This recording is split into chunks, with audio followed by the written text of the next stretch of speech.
Oh, well, we're waiting for people to show up. Salud.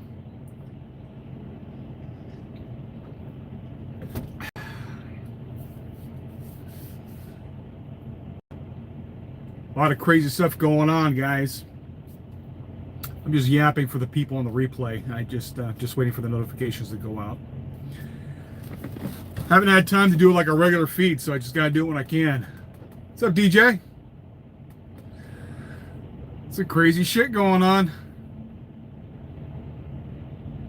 I meant to ask you, how'd you feel about Carney, man? Talking about the cozying up with China and having a Canada part of the New World Order. That was some crazy shit.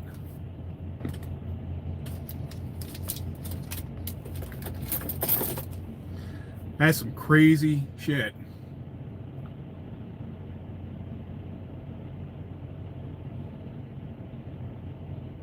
And those Chinese EVs are going to absolutely destroy Canada's car industry. And not only that, but these things are going to be blowing up. They're cheap crap.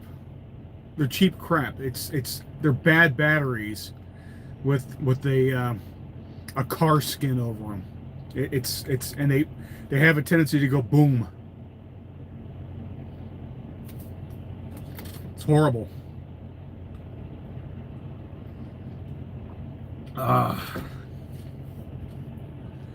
Yeah, it's unfortunate, man. But you guys would have been much better off with Pierre, but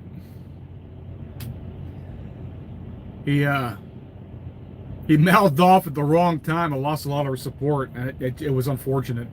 I was so hopeful for Canada after they got rid of Trudeau that they got this fucking ass clown. He's not even a real Canadian. He's a British citizen that happened to be born in Canada. But he's also a British citizen that ran their bank into the damn ground where the pound was hyperinflated because he ran the Bank of England. Now he's pulling the same shit there in Canada, man. It's ridiculous. Yeah, it doesn't have to be that way. Again, I've talked about it before, but a lot of what's happening is because, especially with Mexico and Canada, is because we're going to form the North American Union. We're going to be like the EU, but before North America. And unfortunately, that we're never going to send troops to Canada, but it is going to be sort of economic pressure to get the Canadians to join the U.S. And it may be doing it by piecemeal at this point. I mean, Alberta and some of these other provinces may peel off from Canada and join and petition to become states. I don't know. It's kind of weird.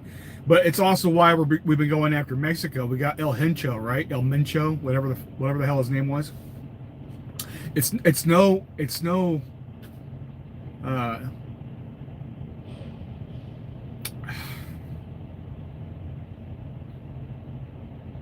the tip of my tongue. Sucks getting old. It's no surprise that it's happening. We're gonna have to bring law and order and rule of law to Mexico. You know, we gotta make sure they're not a basket case and a failed narco state before they're able to join the North American Union.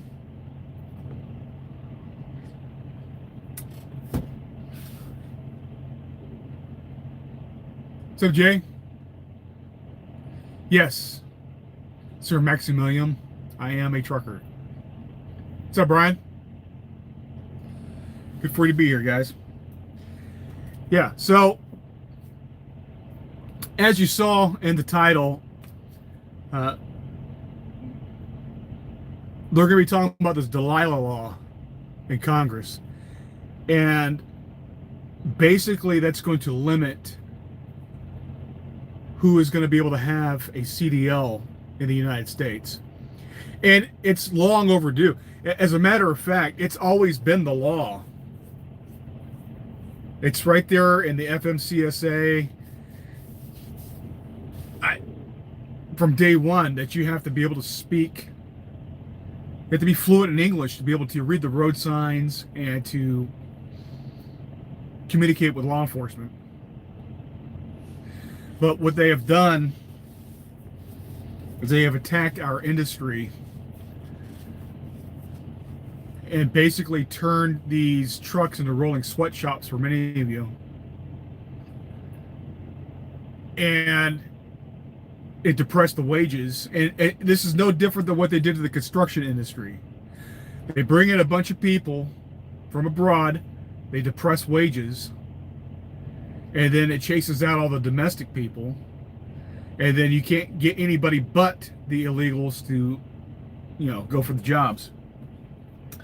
Well, that's going to change because unlike construction, even though it is a skilled labor, you do have to have a certain licensing that you have to go through to become a truck driver, which is ironic why it still classifies unskilled labor according to the Department of Labor when it's not. How can you be unskilled and require them to have somebody have a license? The two don't jive. But they do that so they don't have to pay us overtime, essentially, because we're not covered under the same labor laws. It's bullshit. It's bullshit. The whole cents per mile is bullshit. We all should be hourly or salary. The cents per mile is crap. Obviously, if you work for yourself, it's something else, but you're making your own money. But as far as the W-2 goes, it's bullshit. Always has been. Yeah, exactly, DJ. It's always been there.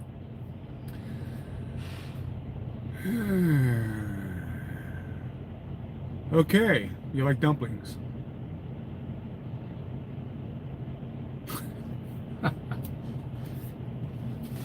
Guys tripped me out. You come from outer space asking some weird ass questions.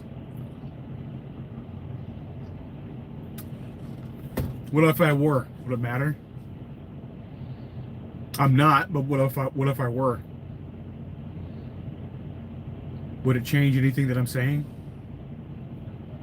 Fucking idiots. But no. This is a reorder.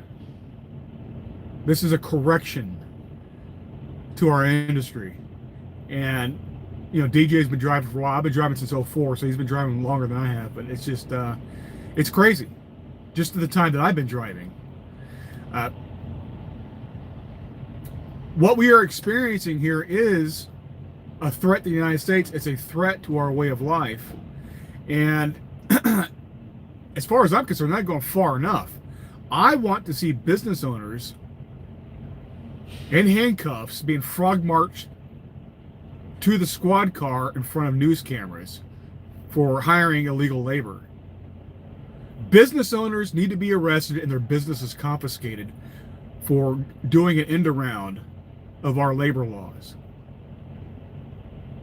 So yeah, as far as I'm concerned, Trump is not going hard enough.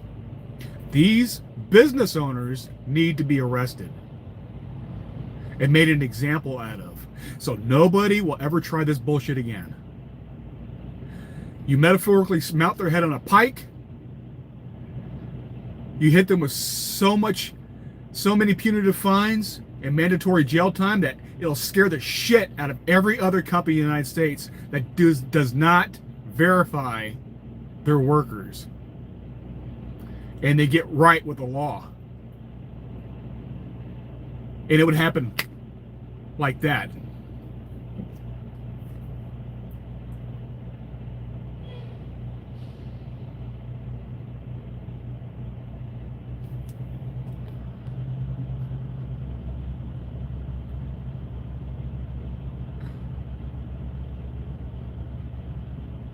I have no idea what that means. No, I'm a tanker yanker. What's this? Well, I have that effect on people. Well, you don't have to.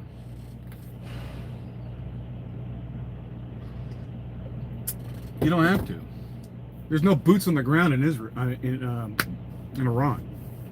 Well, there's probably special forces that have been there for a long time between Israel and the United States. They're painting the military targets, and that's how they know that's how they knew how to hit the recent heads of state that were trying to vote in a new Ayatollah, and they got vaporized.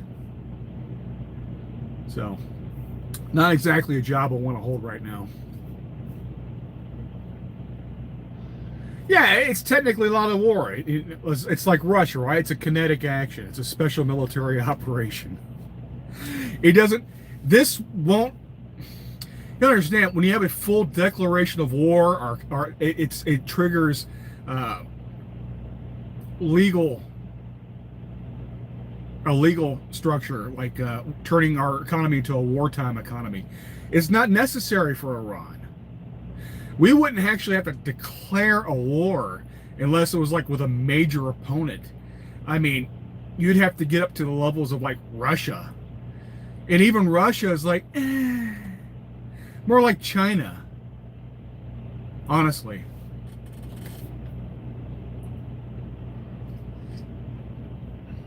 I mean, Russia's tougher than Iran, but not by much. I mean, let's just be honest.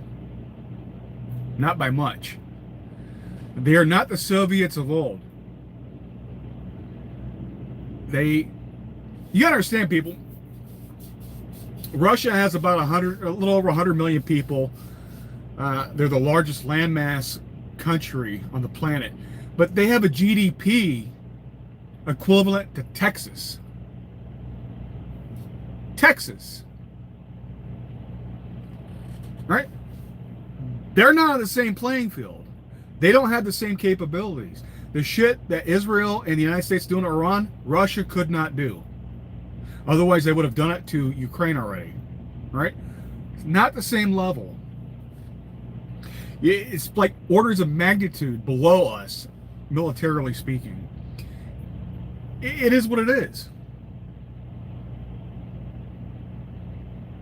Sparrow, Iran is doomed. The military is estimate. Right. They're not. They're not putting boots on the ground on purpose. What we are going to do, and when I say we, I mean the United States and Israel, is just to keep bombing the shit out of these Iranian military targets until they can't lob a rock from a slingshot. And then once they have been vaporized and unable to, advance a war, they're going to wait for the Iranian people to figure out what the hell they want to do for their country. The old regime is not coming back into power. They're done. They're done. Nobody's coming to save them. They're pissing off all their neighbors. There was no reason to lob a missile into Dubai. Now they pissed off Qatar.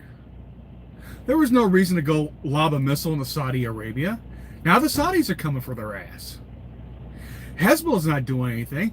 The Hezbollah guy, he just got elected, and 10 minutes after declaring war on Israel and the United States, they bombed him. He's dead. So, and I think I even heard that the Lebanese military is going after Hezbollah right now because they don't want Israel to bomb the shit out of them. They don't want to be part of Hezbollah. So they're done. They're done. And it's the Middle East and the world in general is going to be better off in the long run. Honestly, I mean, I grew up with a man and his family that fled Iran after the Islamic Revolution, and it's just the horrors he and his family had to go through. In Iran prior to that, the Shah was not a Boy Scout, don't get me wrong, but they were very cosmic. It's kind of like Turkey. You ever see pictures of Turkey back in the 70s compared to now? Because Erdogan, he wants to start another caliphate because he's got dreams of reconstituting the old Ottoman Empire, but it's never going to happen. As a matter of fact, Christendom needs to get off their ass and liberate Constantinople, because the Turks aren't. They're always talking about you can't be from stolen land, blah blah blah, whatever. Well, that's stolen land, right?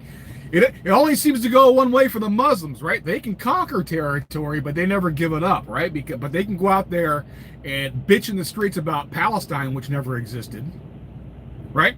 But they never mention Constantinople and Byzantium, right? And I proposed that a long time ago. I said, look, I'll be with you guys. You want Israel? You want Israel for the Palestinians because the Palestinians are from there? Fine.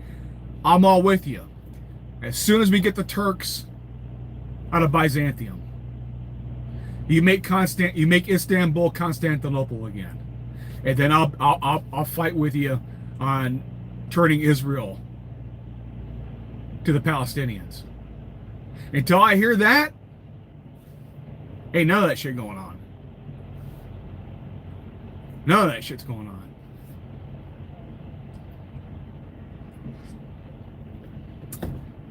I don't know if democracy is the right answer for Iran, to be honest. Not every culture flourishes under the same type of governance. They just don't. The last I heard, about 30% of the people there want the heir to the Shah, the prince, to leave the country. And that may be what they need. Democracy only works for a high-trust, homogenous society. It does not work for multicultural, diverse societies, as we are finding out here in the United States, as Europe is finding out. Right? It does not work.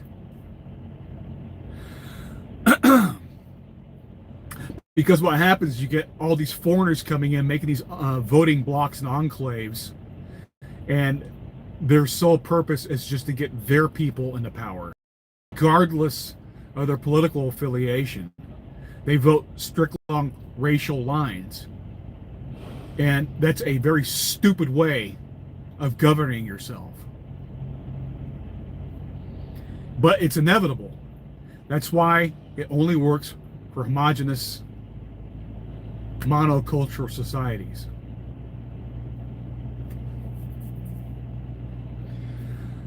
But as far as Iran goes, they've had this radical element in power in their country for the last 50 years. You can't take the chance that you'll have sympathizers coming in and voting these people back into power. You have to go in there and kill them, essentially. It's basically what it was, the whole reason why of the Spanish having Reconquista, and that was the main point of the Inquisition.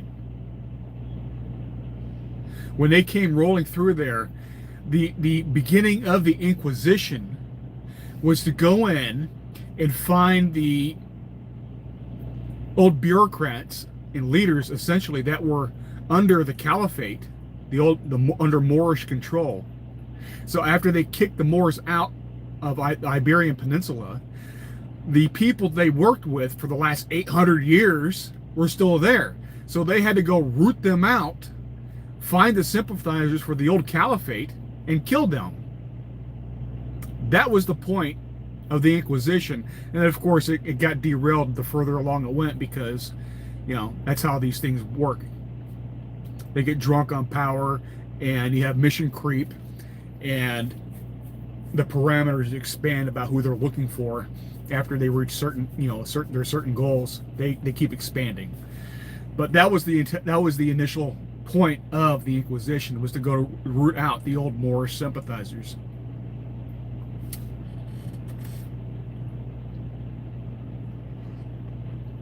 They are going to have to do something similar in Iran.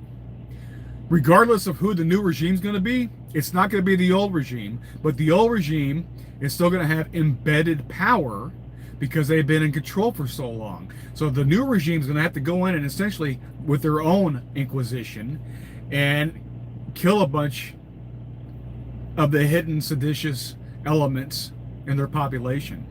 It's going to be bloody. It's not going to be pretty, but it's going to be necessary, unfortunately.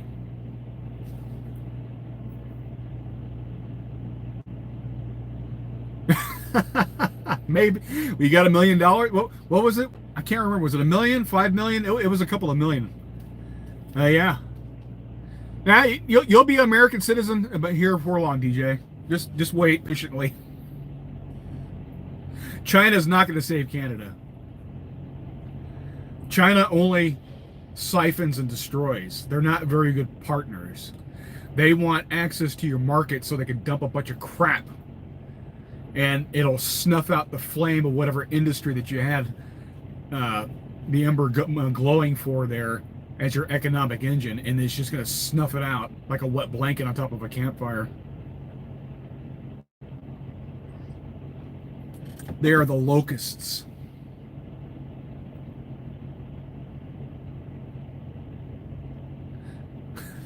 That must be one of the Ayatollah sympathizers right there. Oil is the flag of democracy. You're right. Well, yeah, we're going to go spread freedom. Yeah, I was having a discussion with this guy on Facebook, and he was like, "Don't you understand, Boggs, that taking out Iran and they're controlling the Straits of Hormuz and blah blah, the oil price is going to skyrocket?" I'm like, none of that's going to happen. None of that's going to happen. One, OPEC has already promised to pump up, figuratively and literally, their oil capacity to make up for Iran. Iran's oil was like Russia's oil already, right? It's not on them. Oil is a global commodity, but Iranian oil, Russian oil, Venezuelan oil, it was all heavily sanctioned. It wasn't in the pool of the commodities market. The people buying it, like India and China, were doing it under the table. So it's not going to affect oil price. As a matter of fact, OPEC has already promised to pump up their numbers, and we're bringing Venezuela back online because they're playing ball now. And once they're, what were they, the third largest oil field on the planet? So when we get Venezuela operational and all that extra oil is going to be coming on the market, the prices will actually lower. They'll actually lower, which is not great news for guys out in West Texas or in the Bakkens there in the Dakotas, because when oil reaches a certain threshold, they start capping wells because you have too much. The oil has to maintain a certain price per barrel for it to be worthwhile to get it out of the ground. So, but no, oil's not going to be skyrocketing like that.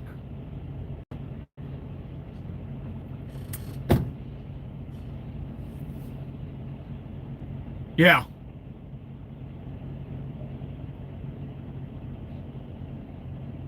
It's coffee. You don't like coffee? I can't help you. Wrong channel for you then.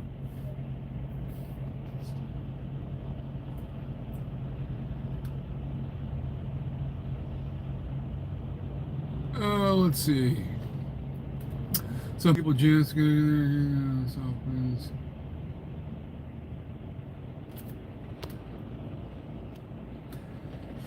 people are weird, man. I like my regulars.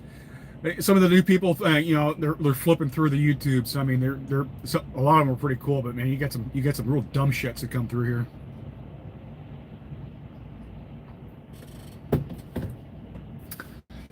But I don't mind you chirping up. It just gives all of us here that something to laugh at.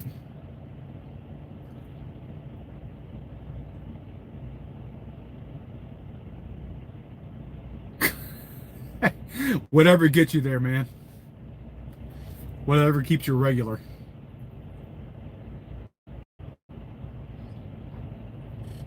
Hopefully you're on a Western toilet, not crapping in a hole in the ground while you're squatting over it.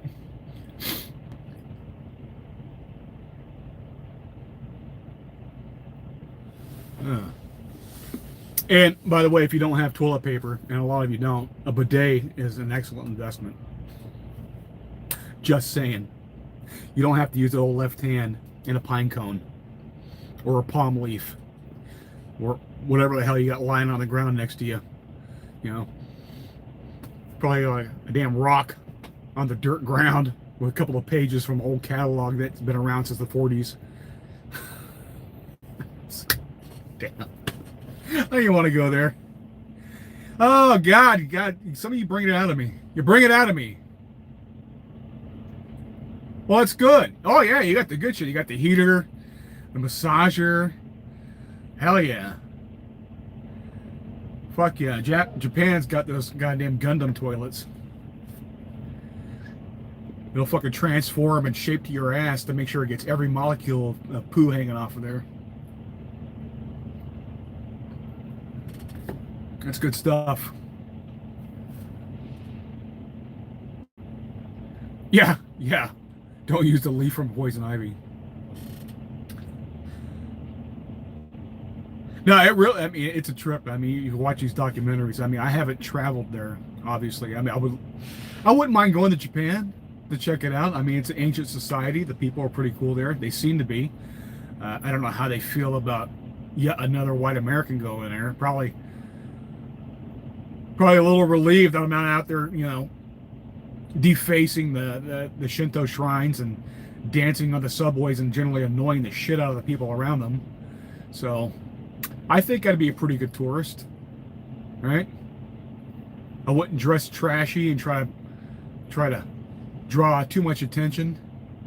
I'd already been being a foreigner there. I'd be a good tourist. I'd be respectful.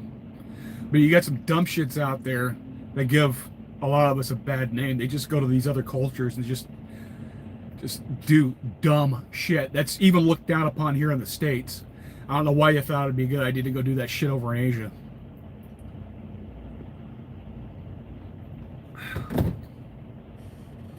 Go to Sweden. Hey, Sweden be cool too. Hell, I might go say hi to who? Why not?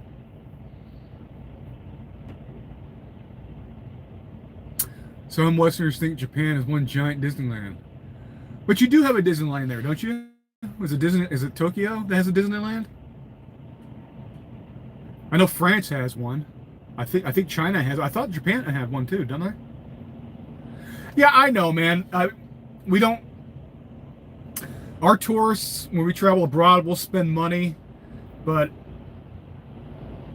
we're a big country. We're not monocultural like Japan is, and frankly, we have a lot of trashy people here. It's unfortunate, and they don't always put their best foot forward and present America in a good light. They're trashy, noisy, outlandish people that want to go show their ass primarily for TikTok. But hey, maybe with Johnny Somali over in South Korea getting 3 years hard labor, that shit will change. Unfortunately, that dumb shit's an American. But Johnny Somali is going to be doing 3 years hard labor in a South Korean prison for being a dumbass. Wish it could have happened in Japan, but at least the Koreans got him. So, fuck that dude.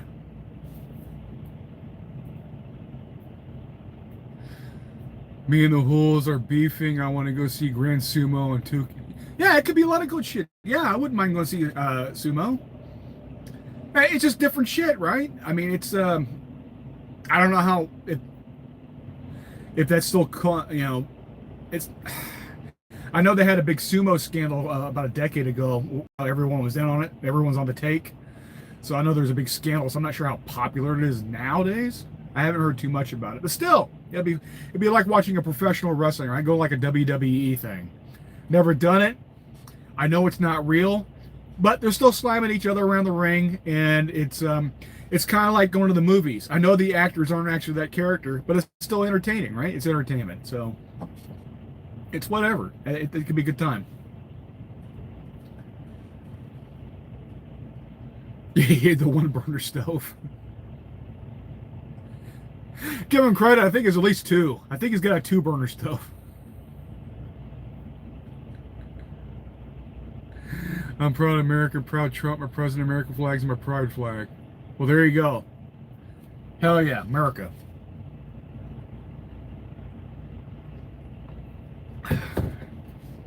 Not meant to be a backhand comp, but you seem well informed compared to most Americans I meet. I try to be, man. I try to be a bit of a Renaissance man and be plugged into different things to keep a broader perspective of what's going on around me and in the world in general. I know a little about a lot of things, and I'm only really in depth of a few things, to be perfectly honest. But it's enough to carry a conversation, and we can have a dialogue. because what's happening over there is important, and because it affects us over here, obviously, and it's you need to know what the hell's going on around you, and you also have to be able to comport yourself in a civilized manner, so you don't look like a dumb fucking. I'm going to stop right there because people will accuse me of certain things. I'm just going to say you need to know how to comport yourself in a civilized manner, especially when you're a guest in somebody else's home, i.e. other countries. So,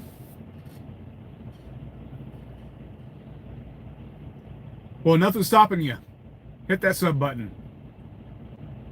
Yeah, but it's entertaining, right? It's fun. You know? They're still doing the stunts. They're still slamming each other. Are they really hitting each other? No. But every once in a while, they'll screw up and they'll get dinged, right? When Mick Foley and The Undertaker fell through the ceiling of that steel cage match, that wasn't scripted. I mean, that was just like, oopsie, and now we're in danger of really hurting ourselves. So, I mean, shit does happen.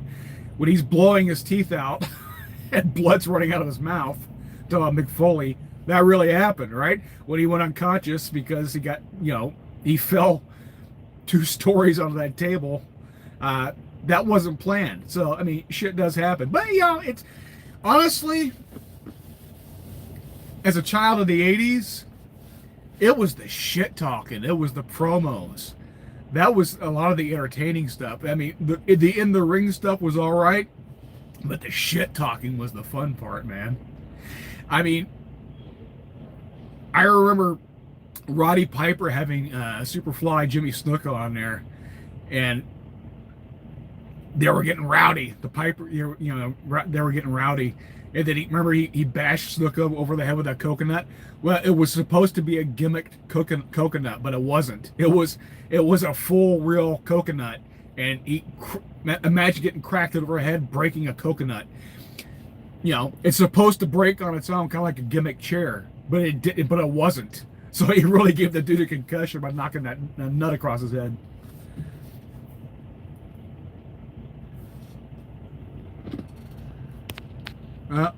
I'm excited that Jasmine Crockett lost last night, and the other moron that got thrown out of the state union address. Oh yeah, well Green is going for a runoff, I believe. Crockett's done.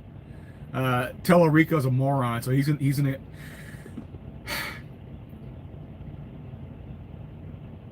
Here's the problem with our politics. It doesn't matter how shitty the other side is. Half the people are still going to vote for these morons just because they're not Republican. Even though the Republicans have the superior policies right now. Not always, but right now they do. And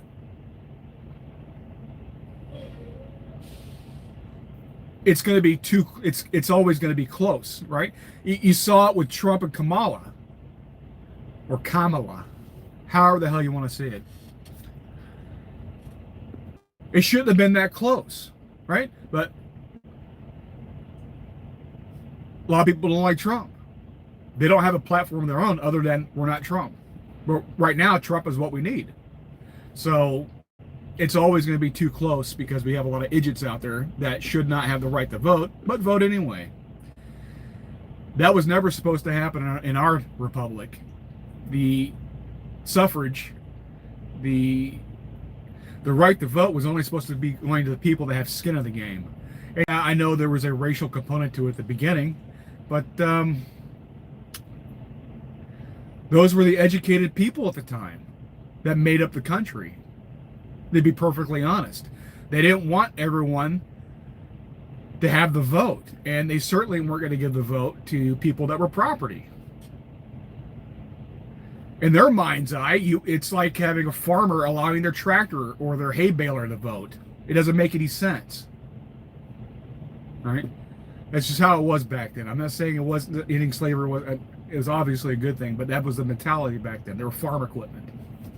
It is what it is. I didn't write history. It is what it is. Now, it took Europeans, white Europeans, to end slavery. It started with the British in the 1830s, and eventually it became out of vogue, and the rest of Europe and America caught up 30 years later, we had a bloody battle that just, wiped out an entire generation of people to end the practice. But yeah.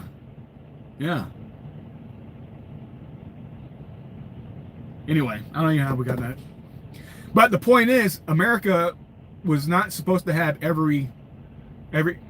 not even every white male could vote. You had to own property. You had to pay taxes. You had to have skin in the game.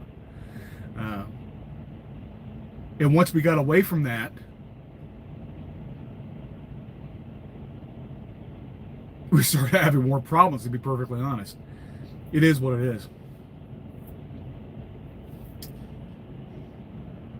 Well, I mean, yes and no, right? We're so bifurcated in our election process that we're down to swing county. It's not just a swing state, but swing counties that would carry that state. You understand? It's too close. It's too close, and honestly, it's revealing. We've known this for a long time, but the Democrats are overrepresented in Congress. A lot of it has to do with illegal voting, and it does happen. You'll hear people squealing it doesn't happen, it can't happen. It does happen. It happens all the damn time. And also because of the census. California is overrepresented in Congress because the illegals are counted in the census. And having that many people there dictates how many representatives you're supposed to have in Congress. So California has, for a long time now, been overrepresented to have way too much power. And it's frustrating to the other states out here that are trying to do the right thing and uphold the law. And that's one of the reasons why the Republic is in the state that it's in. It's in trouble because you have lawless states or major cities in those states, and that's why Homan's having to go in there and clean house. Dude, I just heard a news report that 10,000 illegals were already deported out of New Orleans. And what they were saying is that was 3% of the total population of New Orleans. 10,000 people were taken out of there. That's a lot of damn people. So, but it's everywhere. It's everywhere. And this is a correction. It has to happen if we're going to save the Republic.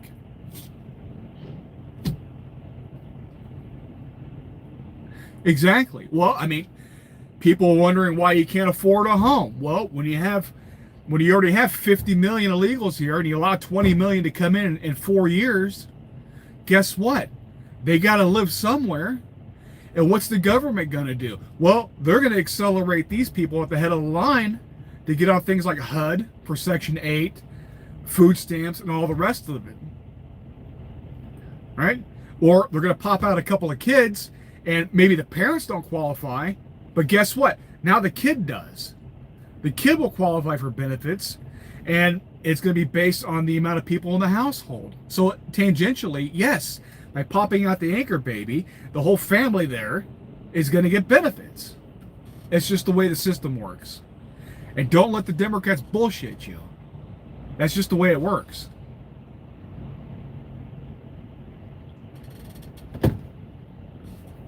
But we're addressing some of these things. I am still waiting to hear if SCOTUS is going to rule on birthright citizenship, because the way they've been interpreting it since the Constitution was amended, specifically for the children of the slaves.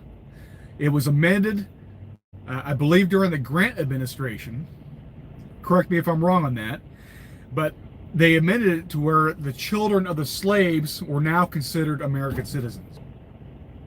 That's why it was worded the way it was. And then from there, the businesses interpreted it where we bring in all this cheap labor. Or you come, well, of course, back then they didn't have airplanes. They didn't have basically instant travel, right? So the birth tourism was not a thing back then. They had no concept of it. It would be like trying to explain to them what the internet is from today, going back in the 1860s. They don't know. They know what a fucking plane was. It wasn't around. They had no concept of people flying around the planet in just 20 hours. They had no concept of that. So when they were coming up with this, it wasn't a thing, because they were barely getting on steam-powered ships going up and down, the rivers. That was new. So the way they interpreted that was incorrect from the very beginning. And it was worded clearly in the Constitution, but they try to say it wasn't. It was. It says the jurisdiction thereof. That's what it means. You have two illegals, they pop out a kid, they're not under the jurisdiction of the United States. Right? Because what it means is that they're citizens of their nations, and those nations have jurisdiction over their citizens. So when two illegals go out and pop out a kid, that kid's a citizen of where their parents are from, not because they happen to be here in the United States. That was always an incorrect interpretation, and it'll be interesting to see how the SCOTUS eventually takes up and rules on that. I suspect they've been dragging their feet because they know how they're supposed to rule legally, but they don't want to because they don't want to see riots in the streets. But riots will happen. Tough shit. It is what it is. He blames poor people for his government. Well, yeah, there's a lot of reasons. Yeah, we should. Well, birthright citizens for Americans is one thing, right? Because we're citizens. That's just like you have an American. It happens with GIs a lot, right? They're stationed in Germany. You go out there, you find yourself a Heidi or a Gretchen. You pop out a kid over there in Ansbach. That's where my dad was stationed. Whatever. So because American GI and this German lady pops out a kid. Well, he's an American citizen.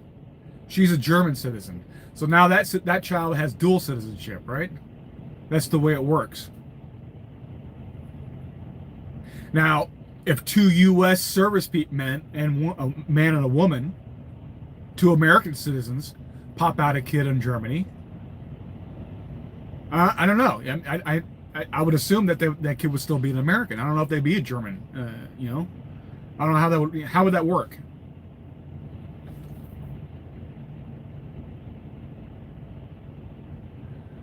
I thought Trump was proud about how you protected the airports during the War of Independence. What?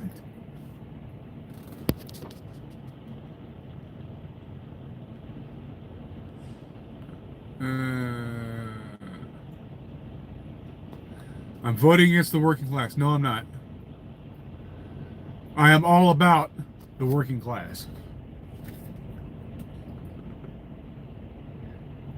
The illegals are destroying the working class, and only to the benefit of big businesses. You understand that, right?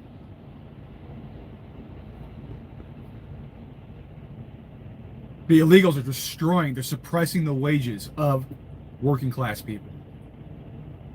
Construction used to be a good, solid career, a respectable middle class job. Hard working, yeah. Skilled labor. Can't do it anymore. Trucking was the same way. Now they've turned into rolling sweatshops. Meat packing. Meat packing used to be one of the gold standard. This is you're hired to be retired with a full pension. Meat packing. It ain't the case anymore, man. That's why I want to see a lot of these business owners frog march in front of the camera and arrested. Because they need to be arrested and have their businesses confiscated and sold off to another business group that will get right by the law and run it properly.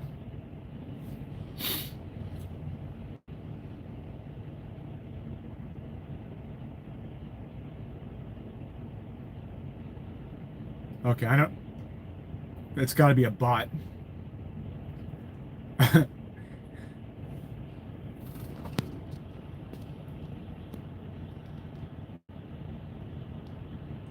Let's see. Just rent them. Illegals or billionaires? I would say illegals. Billionaires own several homes, but they're not. There's not millions upon there's not tens of millions of billionaires.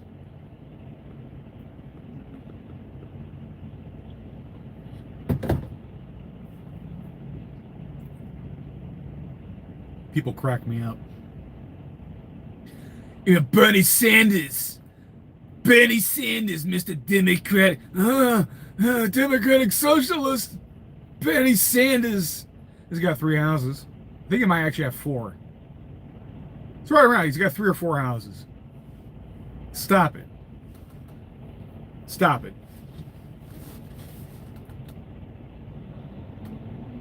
That's how we roll, man. That's how we roll.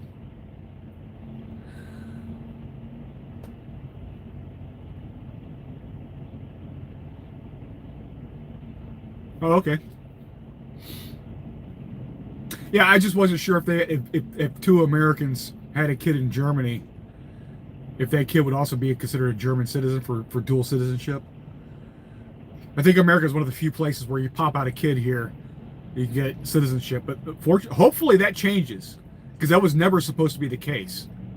They just bastardized the interpretation of the amendment.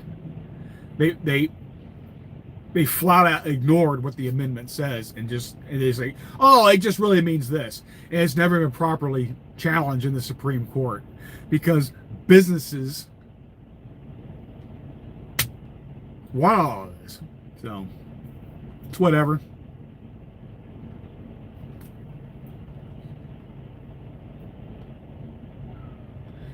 Yes, but 1,000 billionaires compared to 50 million illegals.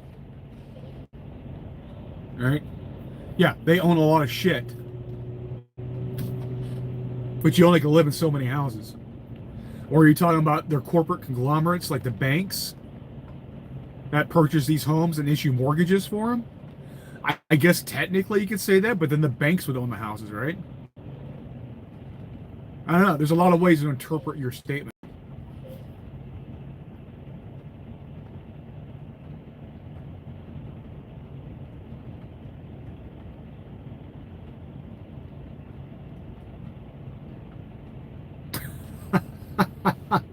Well, there's only one way to find out. tcboggs75@gmail.com.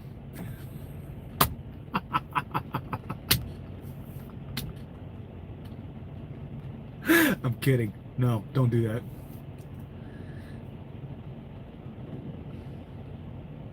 Yes, I understand that 1,000 million is a billion. Yes, I understand that. But do you realize that when they're saying these people are billionaires, most of them don't have $1 billion in the bank? They're going by total net wealth, and a lot of that's tied up in stock options.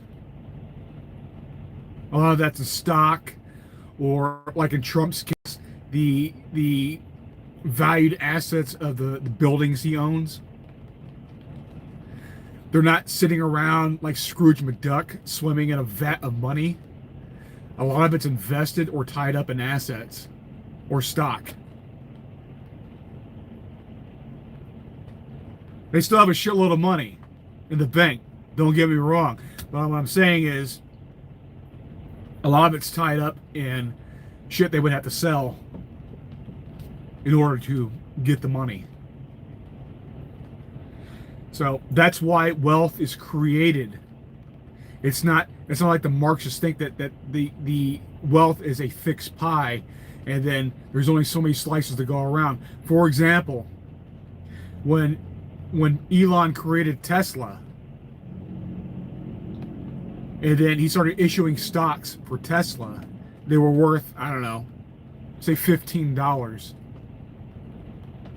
That's what it was valued at. But now he's growing the company. Now it's worth like $800. That's just what the valuation is. They didn't add that money into the economy. It's just that's what they're saying that he's worth on each share. You understand? That's how wealth is created, but through valuation of assets.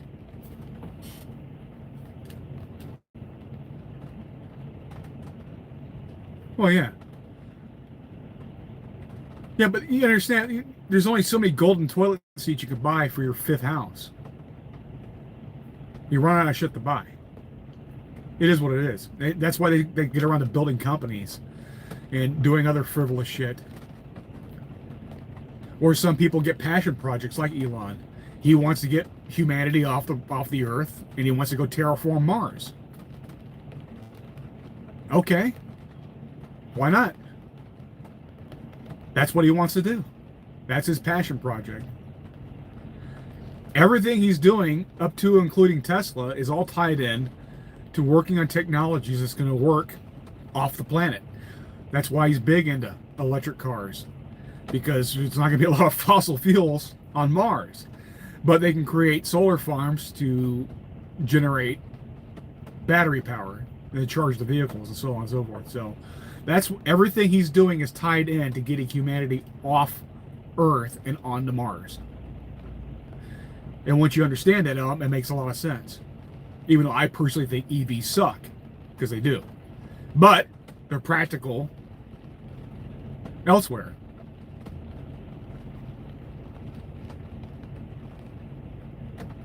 I don't dye my hair.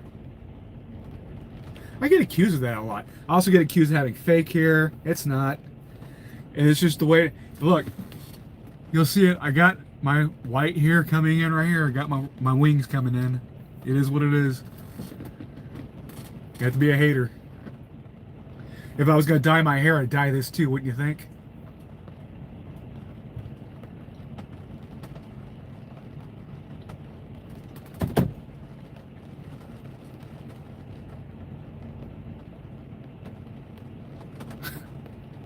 We'll see. I don't actually. Well, I mean, I can't convince you otherwise, but I'm telling you, I don't. Either believe it or not. At this point, I don't really give a shit. And even if I did, who gives a fuck?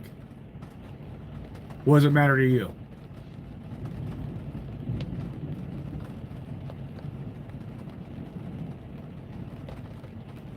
Yeah, it's such a stupid thing. I mean, I legit don't, though. You're just hating on good genetics. You know, I got shitty eyes, but I got good hair. It is what it is.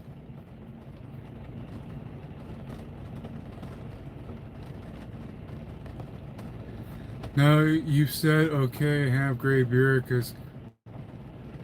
Said no one ever. If I was vain enough to want to dye my hair, I would dye the beard or shave it off. It's whatever. It's also dark here. You know, got the light. You want to see it? See? It's real hair.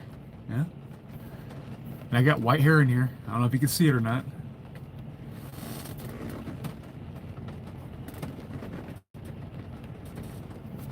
Yeah, I know. But I like making it look silly too. The Morty's wigs in New York City. Maury's. Is that a good one? I don't know.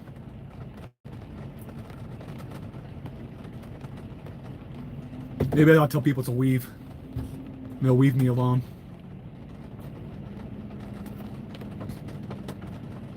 Yeah.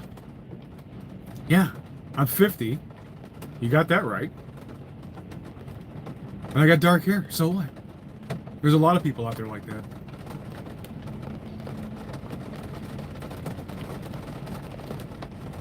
Is that flask big enough? My coffee mug? I'm about to go fill it back up.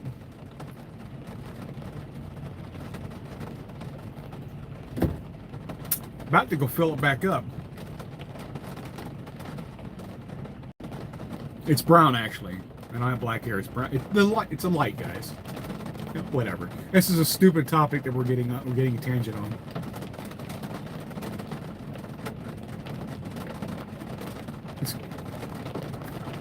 Yeah, man. I'm drinking Purple Saurus Rex. It's good shit.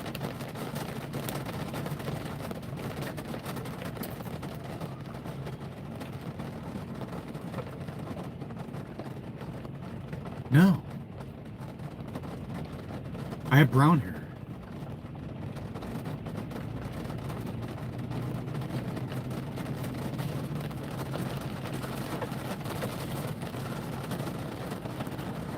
I tell you, man, you get these trolls from outer space. It's a trip.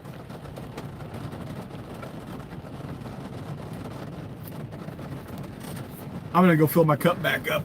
I'll be right back. But up. You're wide on a space.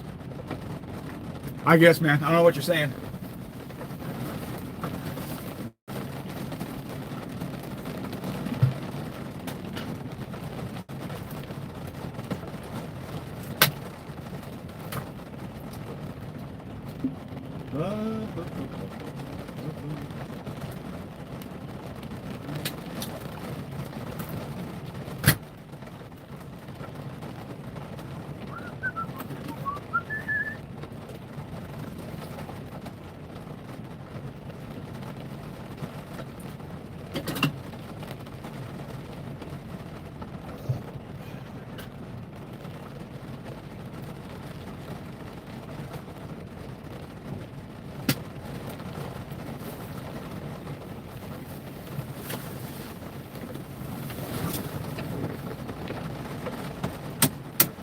Starting to rain.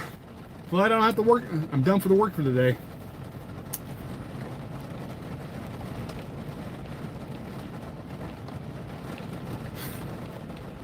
You got me figured out, man. You got it all figured out.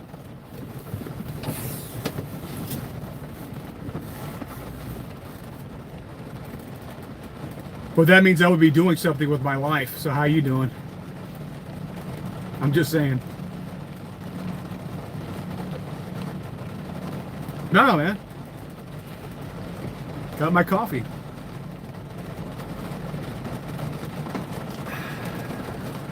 Good stuff. Gotta stay properly caffeinated when I address the trolls. Nah. I thought about growing my beard again, but I didn't want to.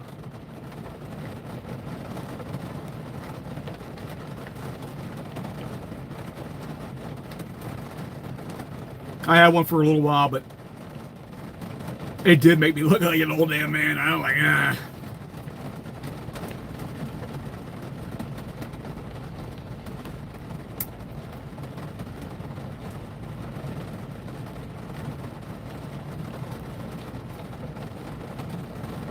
Am I pro-Trump? Yes. Me and my 4 gallons of coffee are pro-Trump. Absolutely. 100%. If anything, he's not doing enough.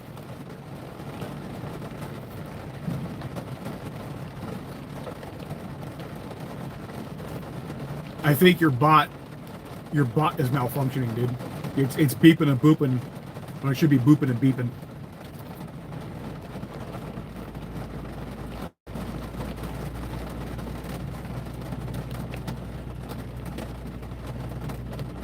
I did not know that. That'd be a lot of $1 bills, right?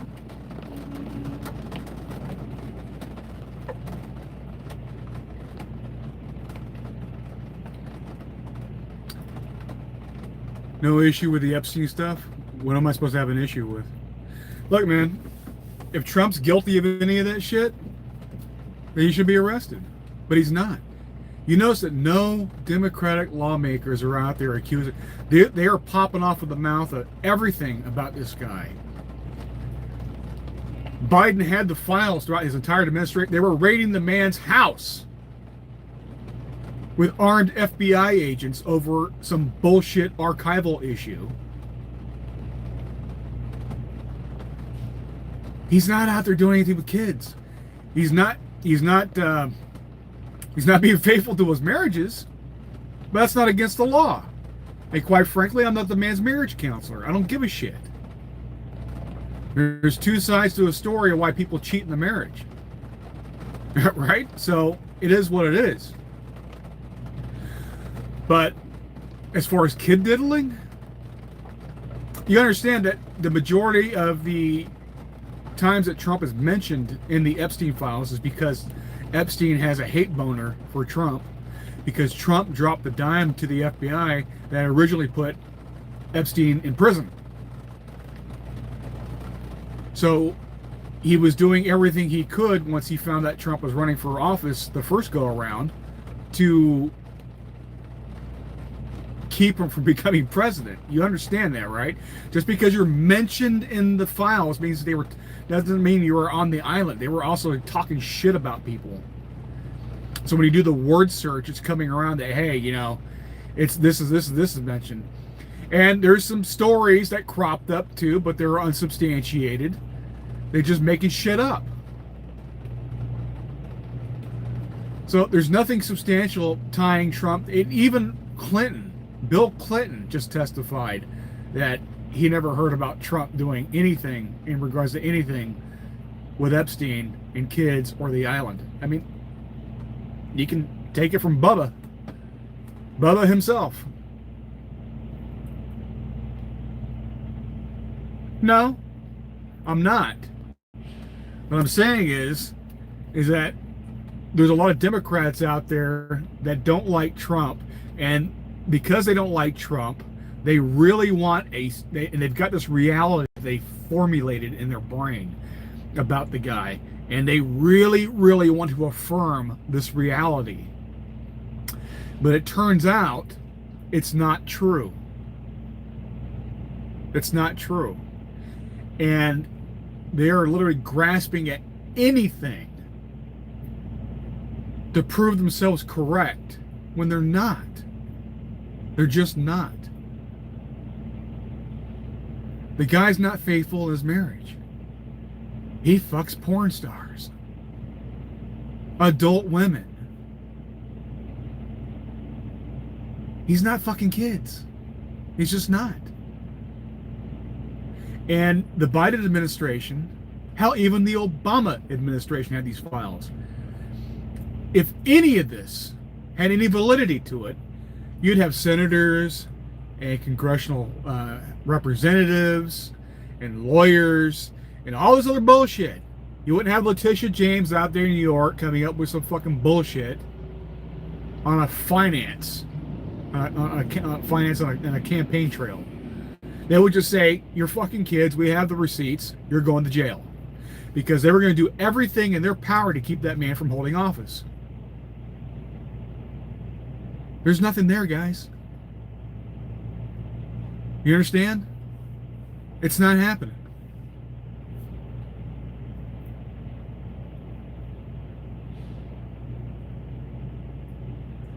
They don't call Trump Bubba. Bubba is Bill Clinton. He's always been Bubba. 50, be so naive and believe any of these politicians hanging your hat on this random guy you don't know. I'm not hanging my hat on this guy. He is there to do, he's been doing what I've been wanting him to do, which is to be a bull in a china shop, tearing shit apart and rebuilding it into a more perfect union by getting rid of the corruption that is endemic in our system. The rot must be cut out. The gangrene must be cut out, or the limb chopped off so the whole body can heal. So when he's issuing I've been wanting tariffs for decades. Since my 20s, I've been wanting these tariffs. He's going after the illegals. They need to go home because they're fucking with the working class wages. And it's also preventing our young from leaving the house to go start families so we can correct this birth rate crisis. Because it's only exacerbating the issue of us not creating more American citizens because young people can't go out and start the damn life. They're stuck at home.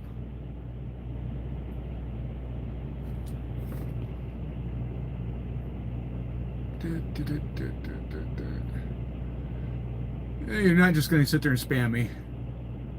Goodbye.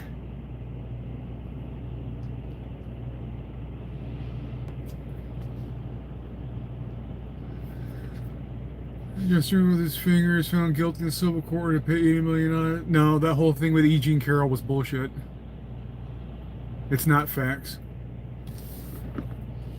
That whole thing was bullshit. That was a railroad job. You don't have to believe it. If there was actual rape there, they would have charged him criminally. That was a civil suit.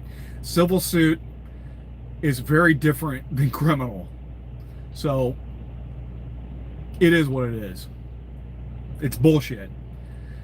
And if you haven't figured that out, how our judiciary is being used as a weapon against certain people, you haven't been paying attention.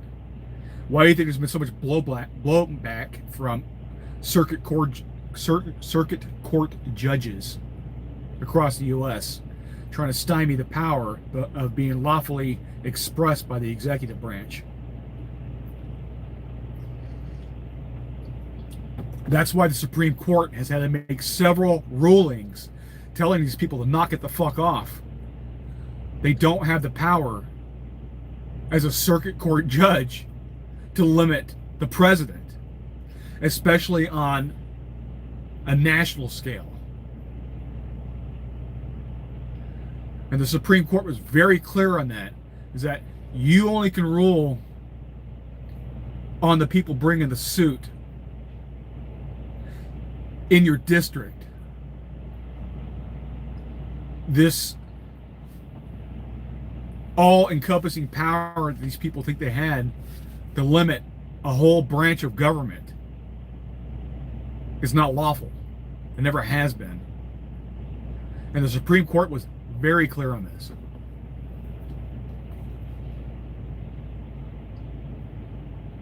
So, Charles? Well, I'll take love. Absolutely.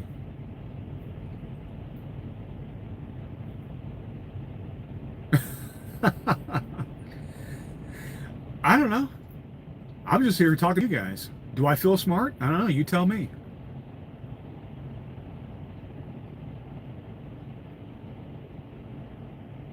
I think you're dealing with some inadequacies there. I think I'm talking about stuff that you don't really want to think about because I'm destroying your narrative. Because you're holding certain beliefs are inaccurate. I mean, there's so many reasons I hate Trump, but the reasons you're going about are just factually incorrect. You don't have to like the guy. He's braggadocious. He's bombastic. You may not like his policies because he's a civic nationalist. I am also a civic nationalist. So maybe you're a globalist and a Marxist. Well, obviously, ideologically speaking, he's counterintuitive to the way you process how you want the country to be viewed. So I happen to like the direction he's taken our country. It's a correction. But coming up with this kid diddler nonsense is factually incorrect. And as a matter of fact, the more you bring it up, the more you hurt your own argument. Not to mention, it doesn't matter because this is his last time being in office. So even if you direct all your heat and vitriol towards Trump right now, it's not going to change the fact that he's going to finish out his term in 3 more years and then sail off in the sunset after he's transformed the Republican Party into the populist party that it has become. That, by the way, used to be the Democrat Party. The Democrat Party used to be the party of the working man and woman. Not so much anymore. You look at Trump's policies, it's not a whole lot different than the late 80s and 90s Democrats. And there's plenty of footage that gets espoused out there. You know, you got Chuck Schumer and Nancy Pelosi and all of them. You go watch them from the 90s. It doesn't sound any different than what Trump's doing right now. Not a damn thing different. The only thing different is that Trump is consistent and these politicians were paid off by big tech and other industries that changed their tune 30 years later. Trump has been talking about taking care of Iran since the 80s, when he was just a business mogul. Now he's doing something about it. Should have been done a long time ago, honestly. But now he's taking care of problems, so there are not going to be issues for the Americans in the future. And I think that's laudable. Yeah, so did I. Well, thanks for dropping by. Yeah, he's a real estate tycoon. Yes, he's a business mogul. Yes. He's a multi-billionaire. He didn't get that way by being a moron. Despite how you may feel about the guy, he's not stupid.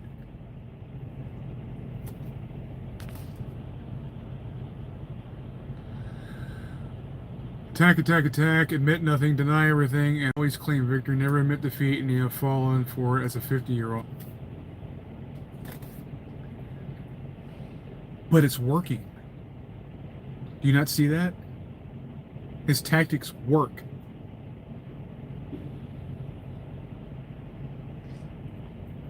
So why would I be upset about a guy employing a strategy that's effective, especially when it's effective for the benefit of the American people?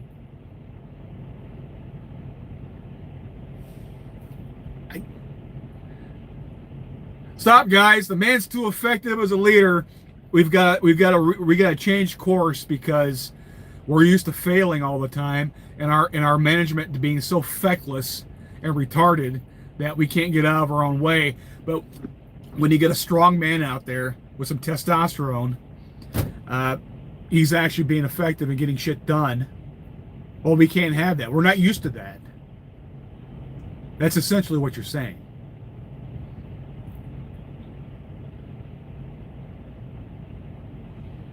Well, it's unfortunate.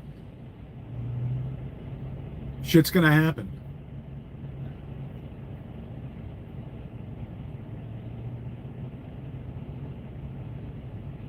No, but I am an American citizen that has observation skills, and I can see how our country has changed during his administrations. I'm sorry you don't have that insight. I can't help you. That's why I'm here, to show you, right? That's why you're here right now, for me to explain these things to you.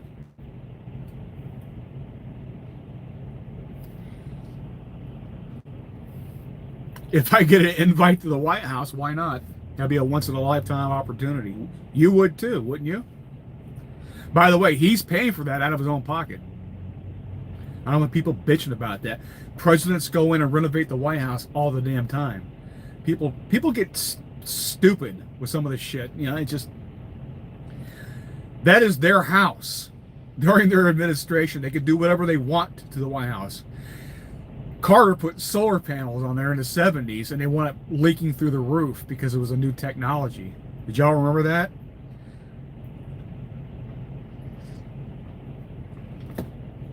They make renovations to the White House all the time. All right. We are negative. Your bot is still fucked up. I would rather the White House build ballroom than have a stupid bat. Yeah, exactly. That's what I'm saying. They put a bowling alley there. JFK put a pool in there. The pool's been covered up, right? JFK was in there having his mistresses come play pool parties and grab ass there at the White House. The pool's not there anymore. It's this shit. It just, the people crack me up. That is the president's house. They can do whatever the fuck they want to the White House while they're there in office. That is their purview. You don't like it? Tough shit. At least I can say that Trump is rich enough. He's paying for the renovations that he's doing with his own money. He's not using taxpayer money. So get the fuck over it. That's his house. Don't tell another man what they can do with their house. Or are you the HOA Karen? Who the hell are you? If I want to put an add-on to my own house, or if I want to fix something or whatever, I'm not asking for your fucking permission. I'm just going to sort the check and go have it done. Or do it myself if I'm able. I don't need your fucking permission. He doesn't need yours. Get over yourself.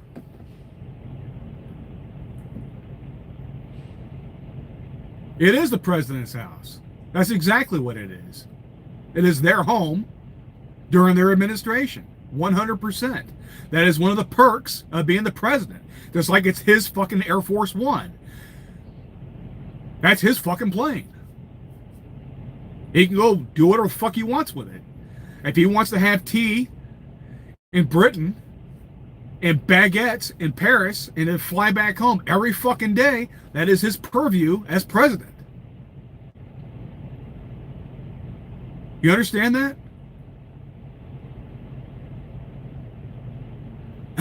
That is the perk of the job. And he doesn't need your permission or my permission to go do it.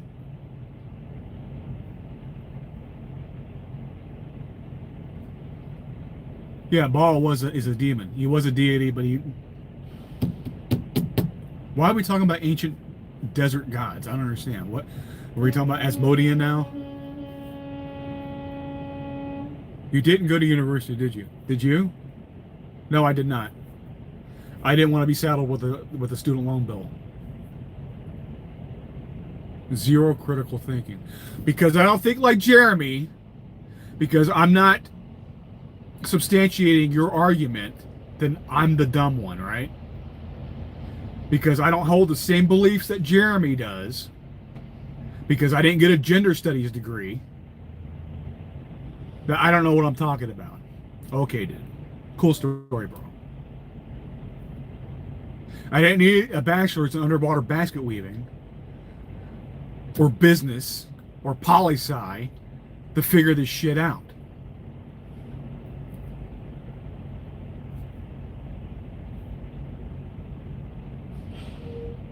Yeah, but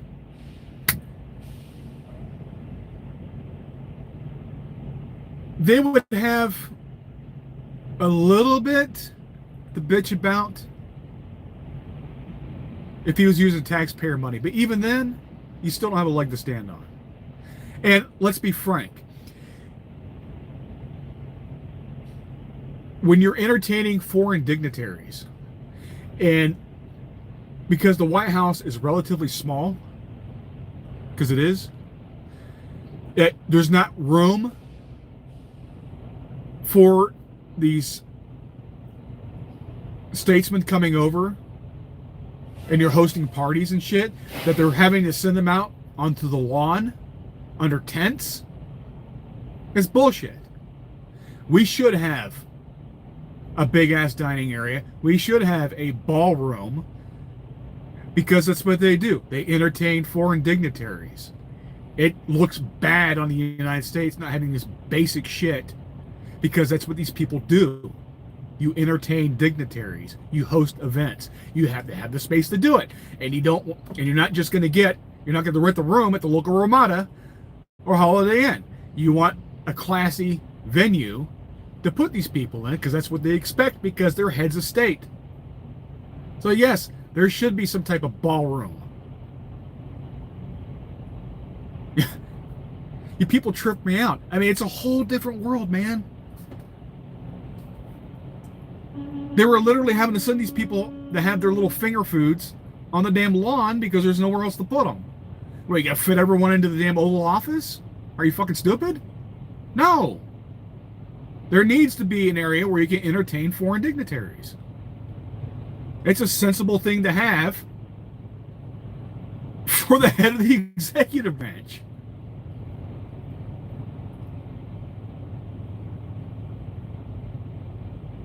Sure you can. You won't get elected because you don't have a backing of a party.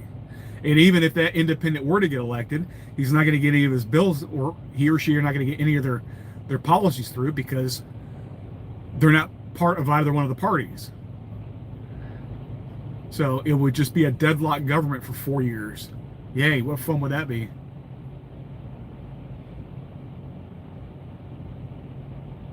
Yeah, but I do. I have some idea.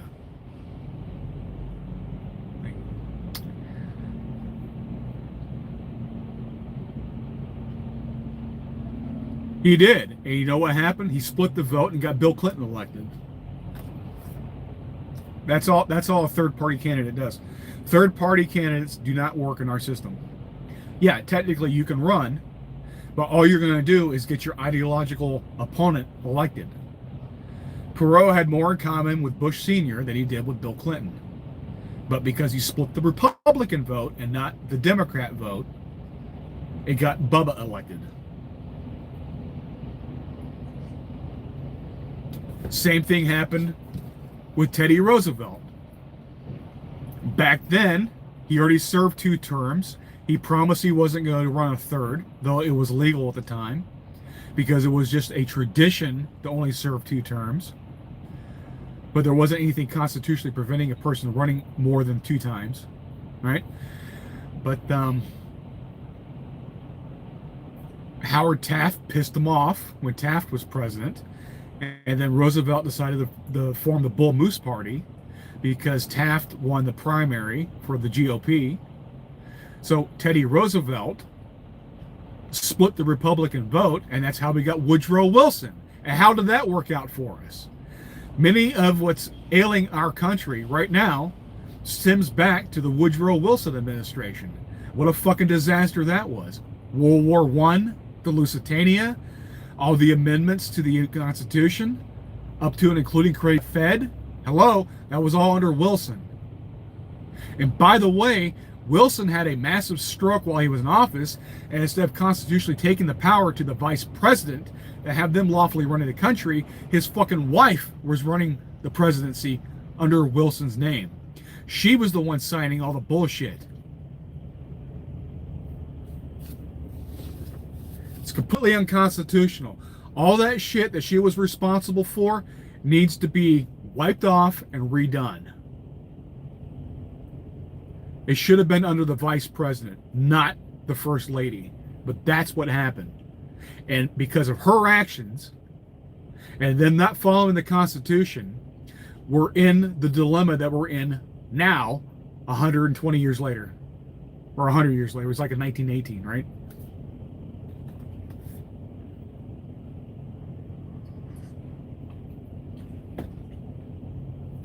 So yeah, there you go, a little history lesson for you. Tariffs are not gone, and they didn't ruin the economy. I know they didn't ruin the economy. I'm pro-tariff, 100%. Yeah, I said World War I.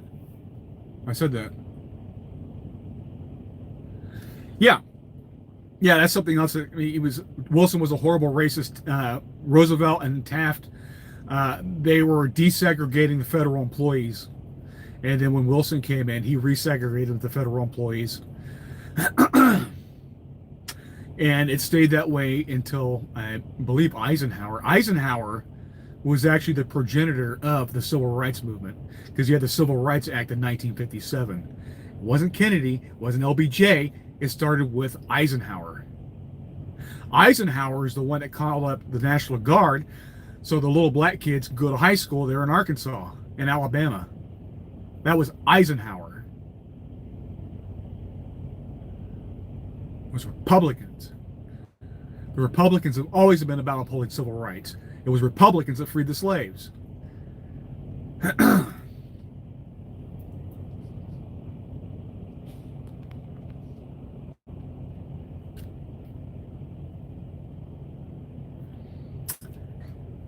Sometimes I joke about repealing the 19th, but it is what it is, man.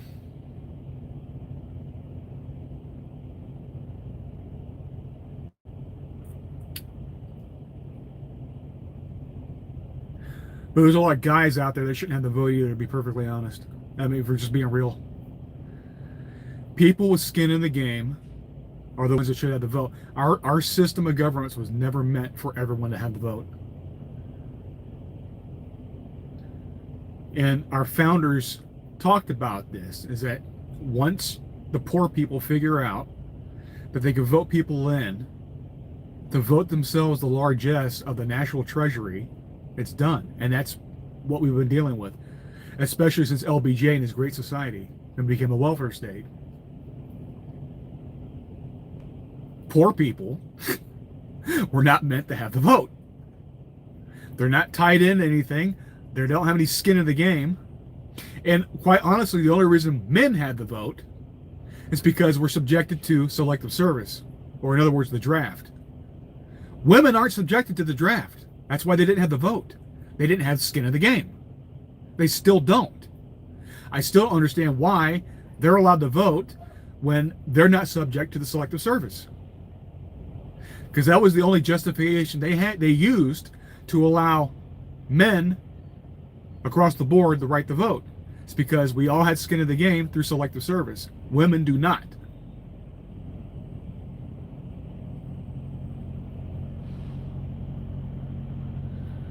Look, everyone, just remember with the kindergarten education, you too can.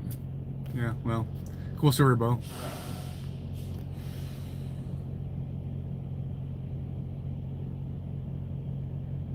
Right. It's not equal then, is it? If women aren't subjected to the draft, it's not equal rights because it's not equal responsibilities. Because responsibilities come with rights. That's the way it works. But we don't have that. It's out of balance. It can be a militia, yeah. That's essentially what it was. And it was especially important prior, after Vietnam, they realized that a civilian military was not the way to go. That's when they decided that they wanted to go with a professional army. And yes, it's smaller in scope, but you have better trained people, people that wanted to be there, so they weren't fighting you the entire damn time. And it was just better overall. And it's also changed the tactics too, right? World War II, Vietnam, Korea, they would have the civilian military, and they would tell them poor slobs to go run up Hamburger Hill to go take the position, and they didn't give a shit about the casualties because they were just poor farm boys at that point. Nobody gave a shit. Now with the professional military, we have precision weapons because now the infantry are investments, and they actually give a shit about tactics. So they'll use proper artillery to soften up a target, air power and all that before they send the infantry in to go clear the rest of it out. It's completely different. And it's just a different way they looked at the military, and it happened after Vietnam.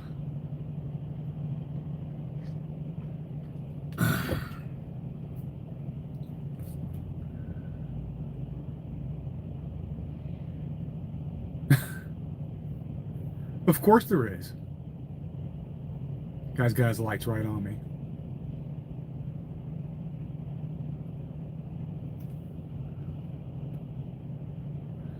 Dude, I haven't watched Fox News in forever. I don't watch this news channels. I get primarily, honestly, I get it through independent news sources. Those cable channels are dying out. There's so many independent content creators out there that are plugged in. And, some of them have a wide scope, but they'll have specialties too. And I get my information from all over. Just because I come to different conclusions when I look at the data from you, Diver, doesn't mean I'm not plugged in. I am ardently anti-Marxist. I am anti-communist. Because I recognize it for the evil ideology that it is. You happen not to think that way. I don't know why. But it is what it is. Your ideology is actually evil. You may not want to recognize that or understand that about yourself, but it is.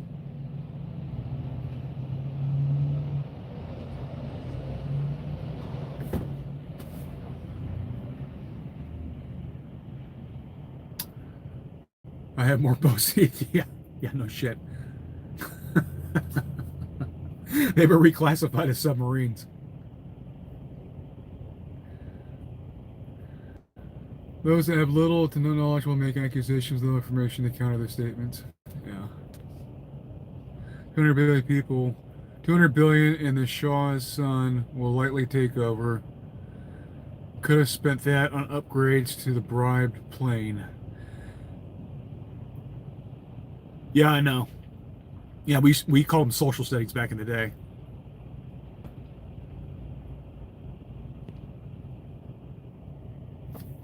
Yeah, man, it's well, why wouldn't we want the Shah's son to be implemented? He grew up in America. We saved his family from the Ayatollahs. He's got an axe to grind with the radical Islamists, and he's got 30% support, if not more, of his people that want him to return to restore order to their country, so their money could actually be worth something again, so they can get on with the rest of their lives. Maybe they want their women to be able to walk around the damn town without a male escort and being able to show their fucking hair to people and not being forced to wear ridiculous religious garb under threat of death. 50 years of that shit wears on somebody. It wears people down. They get a little fed up with the bullshit. And that's why I don't think democracy is the right answer for Iran right now. They need a dictator to go in and clean house. And the Shah's son has already talked about he's been trained since birth basically to be able to go back in there and then eventually form a democratic society of Iran.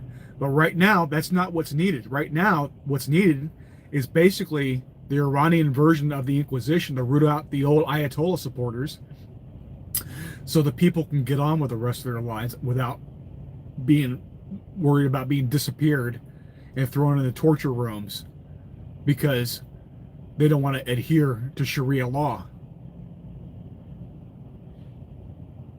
Because that's what's been happening.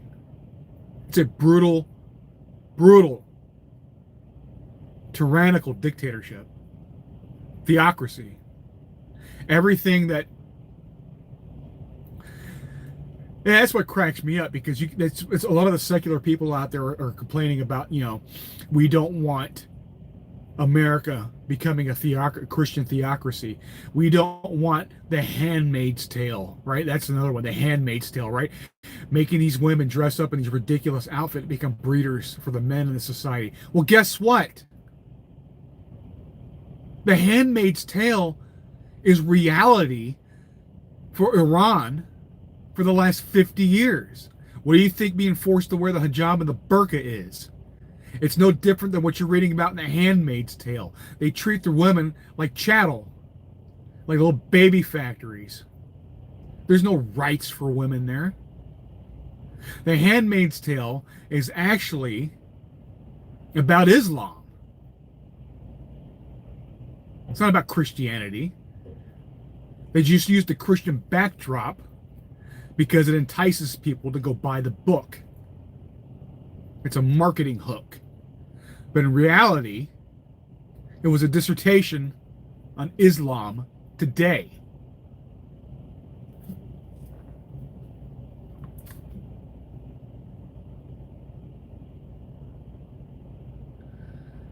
Would you have emailed about wanting to let loose? I have no idea what you're talking about.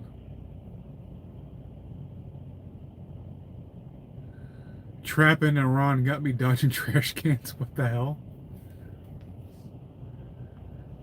What? What have I missed? What the hell? No. That's a hell of a thing to ask. What the hell's wrong with you?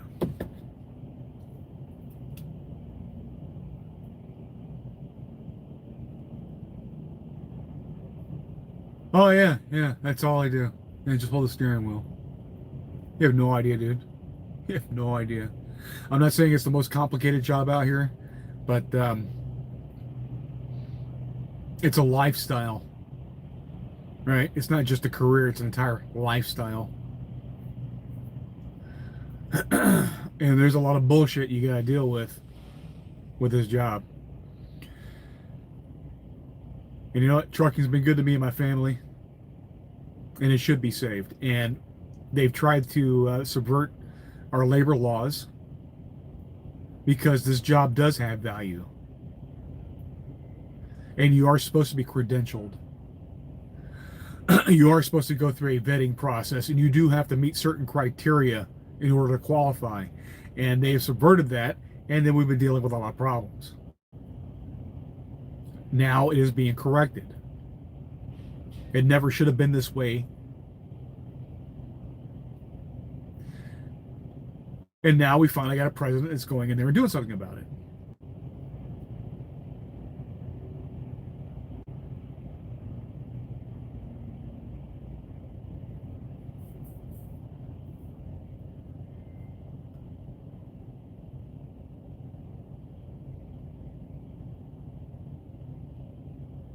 Well, then you already know. I don't know why you're making statements like that. It's not just holding the steering wheel.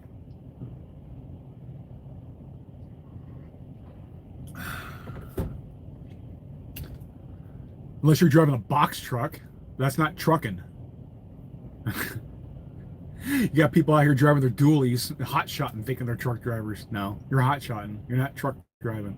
You're not trucking. I don't know. I'm over here talking with you. How the fuck do I know?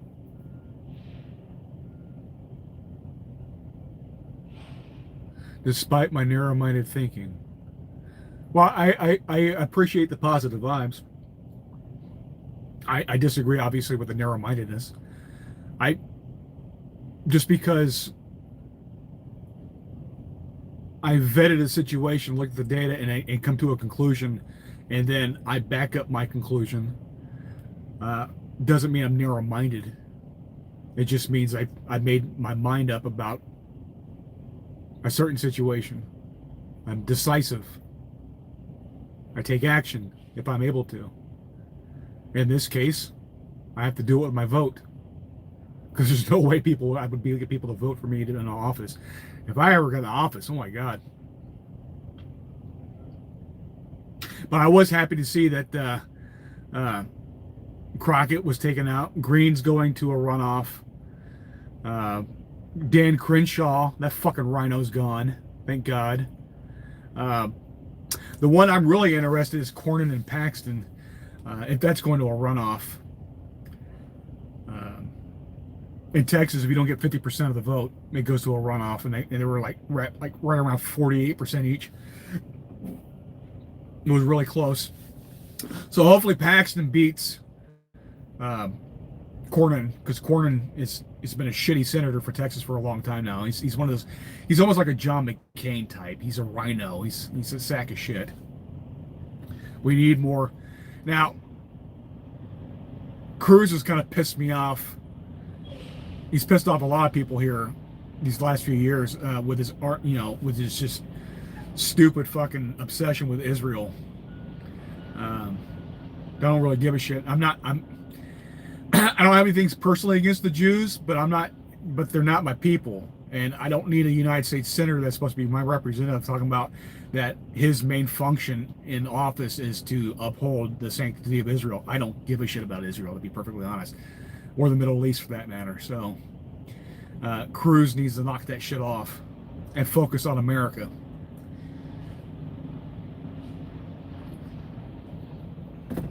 But it is what it is.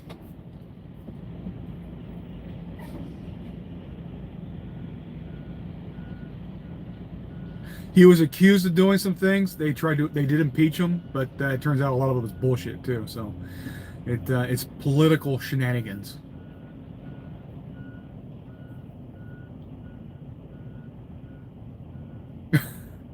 I got no problem with Feline. He knows how I feel about it. I've been consistent how I felt about Israel. Israel's not America. Now, they're an ally. Our goals co-align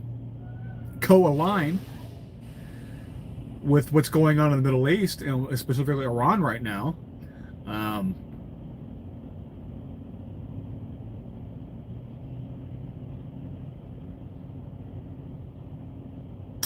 But it is what it is.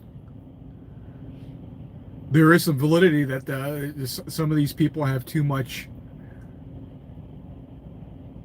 leeway with our politicians, and that's got to stop. Because all that's doing is creating resentment and undue anxiety. There's nothing wrong with being friends with other nations, but any kind of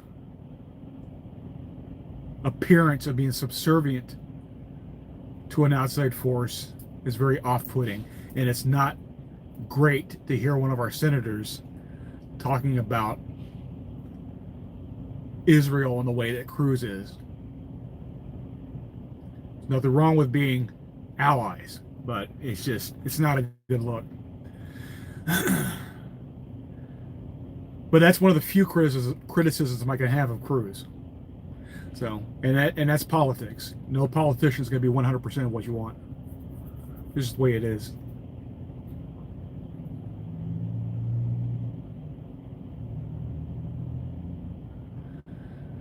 It's just You can go look it up, what Cruz has said about Israel. You know, like his main function about getting elected was to protect the sanctity of Israel. You know, it's whatever. That should not be the main point of becoming a United States Senator representing the state of Texas, is worrying about what's going on in the Middle East. You should be worrying about representing the state of Texas in Congress and what the Texas citizens want. And then, again, this is a thing that Woodrow Wilson and his wife fucked up. It wasn't about creating the Fed. It wasn't just about giving women the right to vote. It was also, at the same time, that they adjusted where the state legislature and the governor selected the senators, and now they're elected by the popular vote, which is bullshit, because senators are representatives of the state. The people's representatives are the House of Representatives. The Senate are supposed to be represented by the states.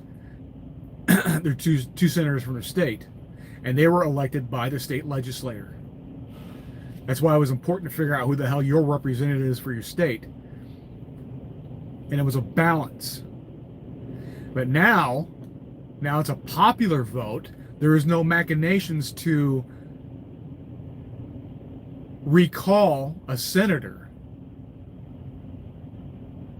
Right? You can't, if they're not representing the state the way they're supposed to be representing them, there's no way for the state to recall their senator to get their act together or to put somebody else in their place, as it used to be.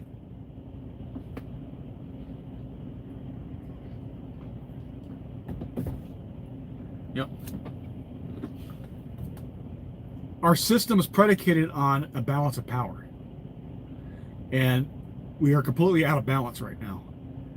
And again, it stems from the Wilson administration. The shit that happened a little over 100 years ago is still, the ripples are still fucking with us today. And it's causing problems.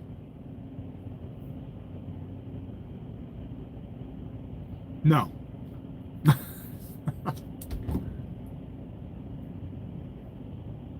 No, I don't live stream and drive. No. Too many people go out there and try to cause problems for people's companies if you're live streaming and driving, and you shouldn't be doing it anyway.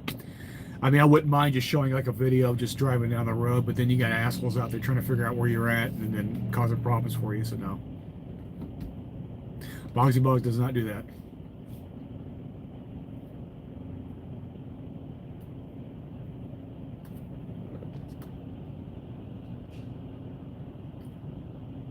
Yeah, and they're there for 6 years, and it's a problem. Like I said, it's just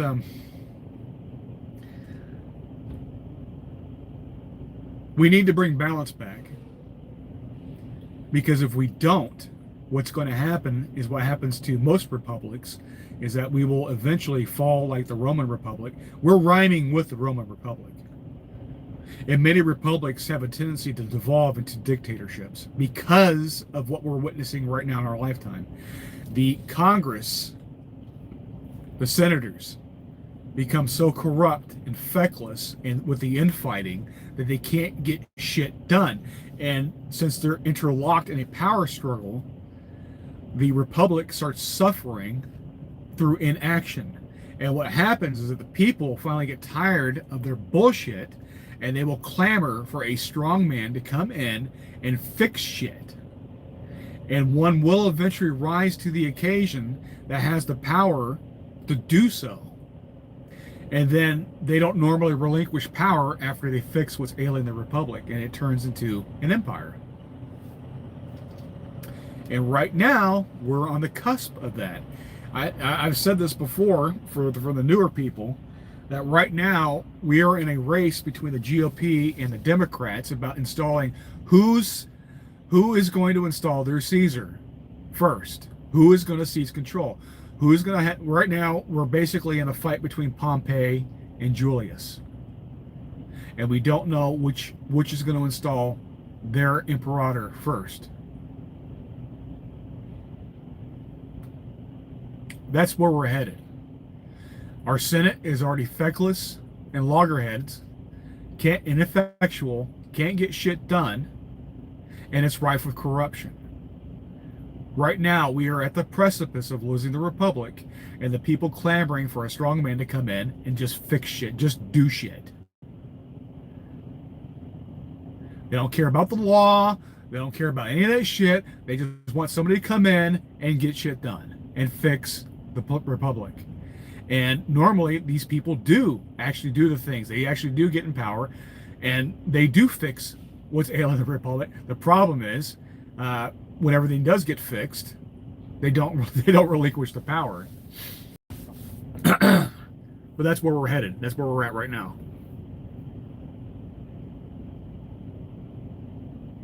Well, there you go.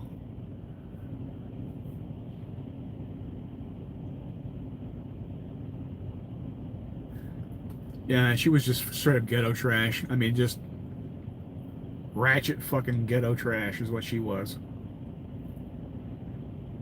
And she may not have been. I mean, she was a damn lawyer.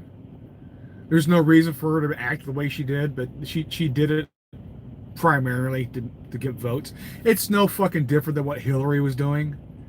Remember back in the day? I mean, there's a famous speech. I know Lay's tired. Even though she's 3 out of Chicago. All right, she's trying to talk like she's fucking from fucking Alabama with this fake ass accent, talking about she carries hot sauce. She's got her Tabasco in her purse with her all the fucking time. She does not. That's not. It's pandering for the vote. It's disgusting. Because basically you're telling your constituents are fucking idiots.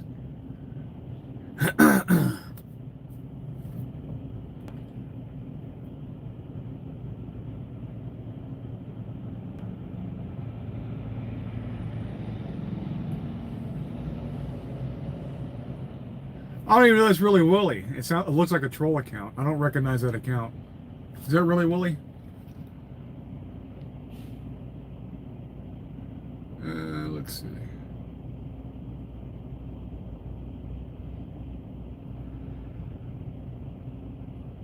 It's got 150 subs. Hold on. Well, I can't look. I can't go to his. I can't go to the. Is that really Willie?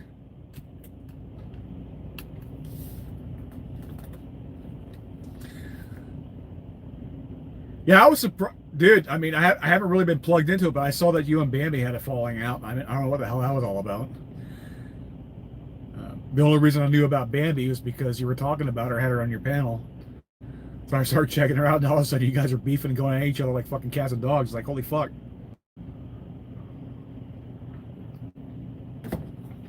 I've just been too busy to keep up with the drama bullshit.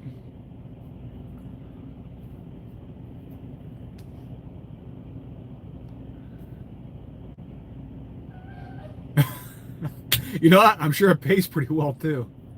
You know what groundskeepers make? Yeah,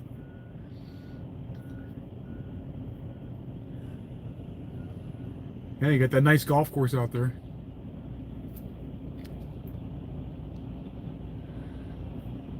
Pretended to be ghetto, but she actually went to a private school. Yeah, it's no different than Kamala, right?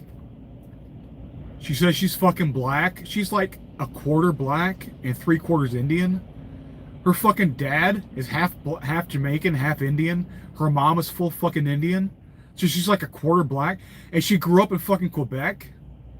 Yeah, she was born in the States, but she grew up in Quebec. And she acts like she went through the fucking civil rights movement, what, in Canada? It's like, shut the fuck up. And she's not even really old enough to be in the civil rights movement. That was something that the boomers went through. She's not a boomer. Or so if she is, she's a very young one. I think she's old Gen X, is what she is.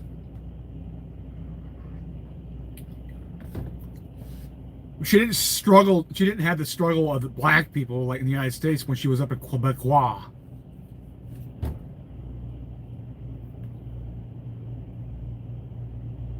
Yeah. Not only that, but she's like, oh, I didn't grow up rich. Her fucking dad is a famous surgeon. Yeah, she didn't grow. When she's talking about being rich, she's talking about these billionaires. Her vision, her scope of what's rich is not in line with reality, right? To us, to many of us, she grew up rich. She was from an affluent family. Her father was a famous surgeon. They lived an affluent lifestyle, but they didn't have, it wasn't a gilded lifestyle that, say, Baron Trump is living on, right? She didn't grow up as a billionaire class, but she still grew up rich. It's very funny. And she's never held a job in her life. She's always worked in public office. You know? Unless she calls sucking Willie Brown's dick a job so she can get into politics. Yeah, I guess she worked that. But she never had a job. Remember that bullshit? She was working for McDonald's and McDonald's had to come out. It's like, nah, man, this bitch never worked here. That's bullshit. She's pandering. Never happened.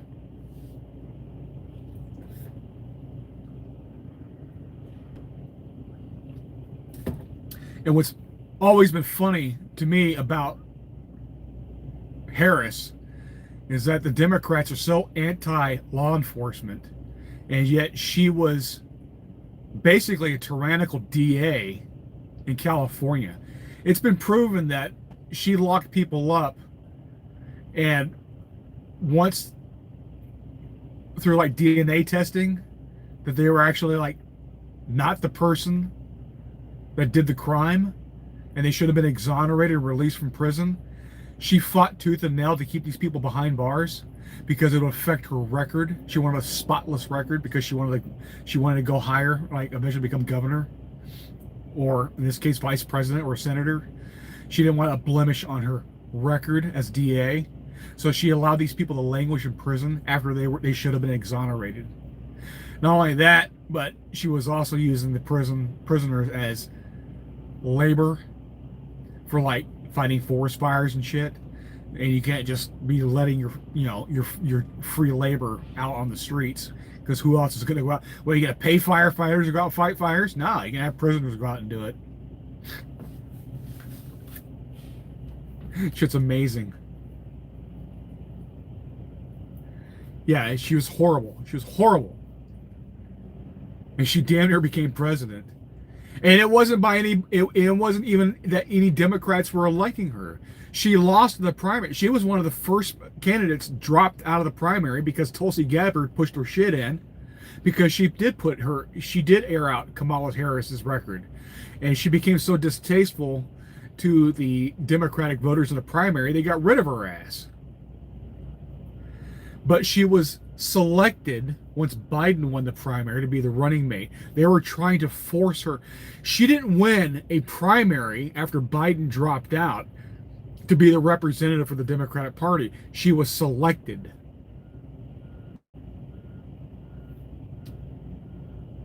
She never should have been there. The people did not want her.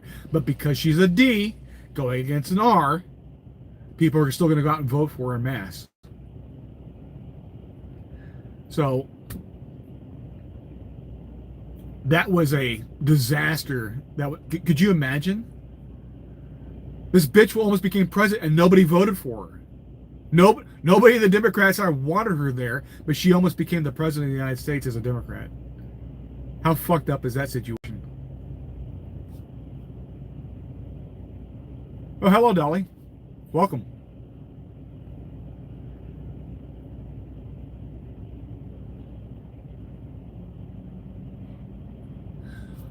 I don't know, man. I've got no problems with her.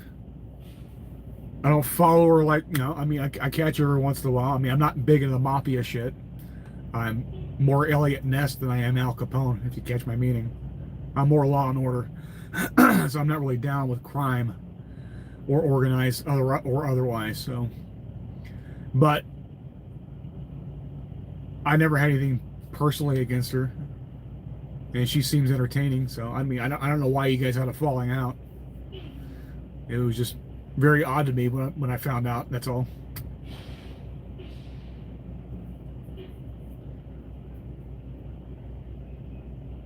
Yeah. Remember when she said that?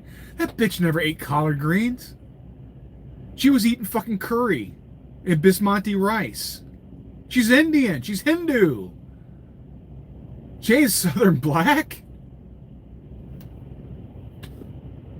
She's Jamaican black and only a quarter Jamaican black. The rest of it is straight up Hindu Indian.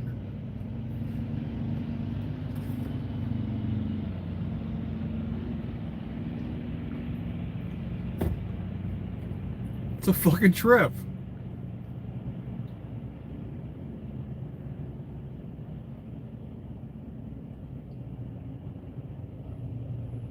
You know, it reminds me her acting like that and talking that shit. Remember Malibu's Most Wanted? Remember B-Rad from the Boo? You remember that movie? B-Rad from the Boo? Malibu's Most Wanted. And these guys going out there cold. He's acting black and he's becoming a cartoon character, kind of like what Willie said. That's what she was doing. That's what she was doing. It's like, you're not that. Shut the fuck up. You didn't struggle with civil rights. You were in Quebec. Shut the fuck up. You're not. Your father's fucking Jamaican. Half Jamaican black, half Indian. Your mother's full-blown Indian. You're 1/4 Jamaican black. It's still not African American with your coconuts. Remember her coconut story? Just so fucking ridiculous.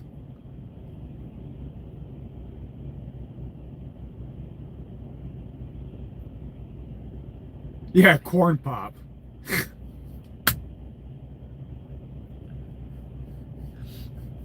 I'm sorry. Biden was always an unscrupulous sack of shit. He was corrupt as fuck. It's just later on he became a corrupt politician that also contracted dementia. But he's always been a sack of shit. And I almost have to see his presidency as like a Faustian deal with the devil, where his presidency turned to ashes in his mouth after he sold his soul because it amounted to nothing. And he lost his marbles for the whole world to witness. It became a disgrace. That's exactly what his presidency was. It was a Faustian pact with a demon. And it turned to ashes in his mouth after he got everything he wanted. It felt as shit. It's like making a wish on a monkey's paw. Remember the old monkey's paw? How it always turns the fucking wish that you have into something horrible. That's what happened to Biden. You know? Sending the FBI out because his daughter's diary got out to the public where she's talking about where he's having inappropriate fucking showers with her when she's a teenager. You know, you're talking about Trump. This is the man's own daughter writing down in her journal about how daddy used to do weird shit to her when she was growing up. His own son Hunter is calling him Pedo Pete. We found that out during his fucking laptop because he, in a drug-addled fucking bullshit, he forgot he dropped his fucking laptop off at this fucking service repair shop to fix whatever the fuck, and he fucked it off and didn't pay the bill. So it became that shop's property, and you know, they're gonna look at all this fucking data in there from Hunter. All the corruption from China and Ukraine with the Burisma, all the bribes that he's taking in for the big guy, 10% for the big guy.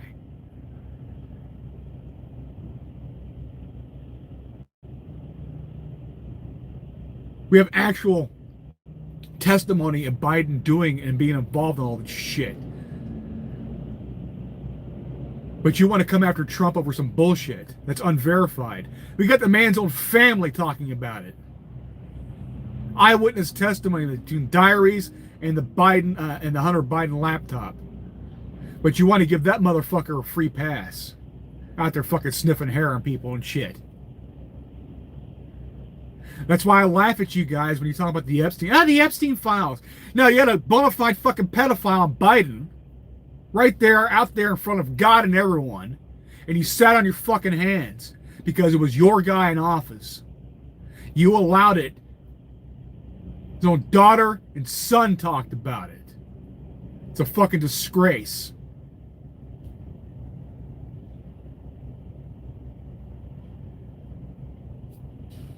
But you're making shit up that's not there in the fucking Epstein files over Trump. It's outlandish.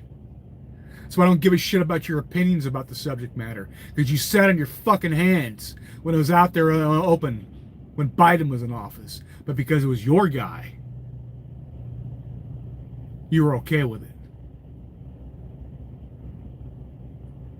So no, you haranguing and wringing your hands and clutching your pearls and all that shit means nothing to me. Nothing. Just shut the fuck up. Just sit down like we had to fucking sit down. You shut the fuck up. And we're getting through these 4 fucking years. And our will be done. We will fix the situation. You sitting on your hands destroy our fucking economy. It was destroying the working class people and our livelihoods. It was preventing our young from going out there and going on with their lives and starting families. Because of your fucking policies are shit. They've always been shit. It's just now the consequences are catching up with your fucking vote. And we are here to fix things. And bring about a balance. A correction.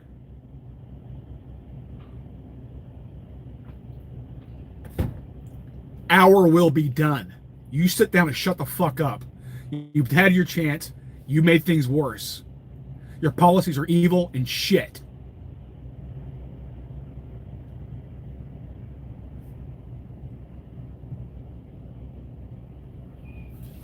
Marxism is evil. It's counterintuitive to human nature. It's never going to be implemented without massive force. And well, guess what? When you got to force everyone to do a certain thing, chances are it's pretty fucking shit. All it does is instill tyranny, misery, poverty. No more. Your opinions no longer matter. You shut the fuck up and you take your fucking medicine. Like we had to through fucking Obama and Biden. No, I'm not putting up with it.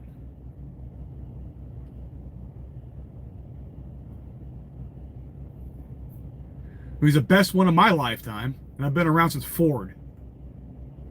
And that includes Reagan. Now, Reagan was pretty good.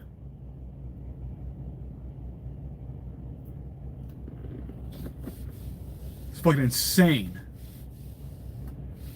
Your ilk allowed 20 million motherfuckers to do a conga line across our fucking border and olayed into the interior of our fucking country. What did you think was going to happen? What, we're going to give due process to every one of the motherfuckers that shouldn't be here? They're all claiming asylum? They skipped across fucking 3 continents and 20 fucking countries to land here? Oh, now we're claiming asylum? Oh, yeah?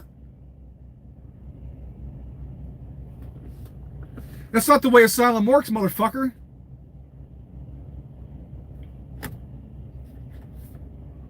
They're economic migrants, and I don't blame them for coming over here trying to make a better life. But guess what?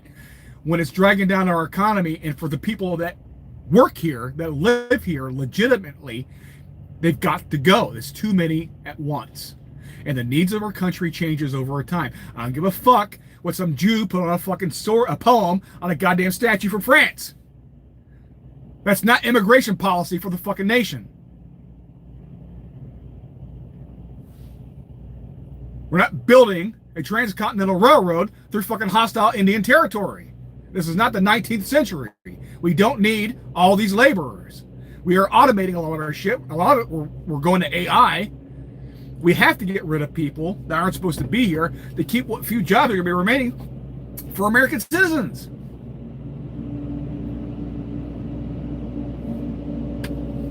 I'm sorry, your country full of your people sucks. I can't help that.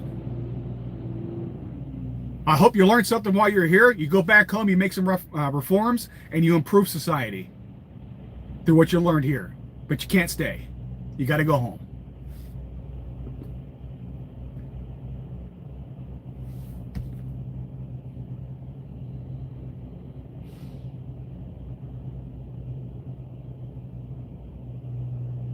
Yeah. Yeah, AI is going to put a lot of people out of work. It already is. I didn't stutter. It's getting more white collar jobs than fucking blue collar, I can tell you that. It's already happening. It's been happening for years now. Try to be a graphics designer right now. How's that working out for you? With any free app on the Play Store, you can put in a couple of prompts. You get whatever picture you want. How many graphic designer jobs are available right now? You tell me.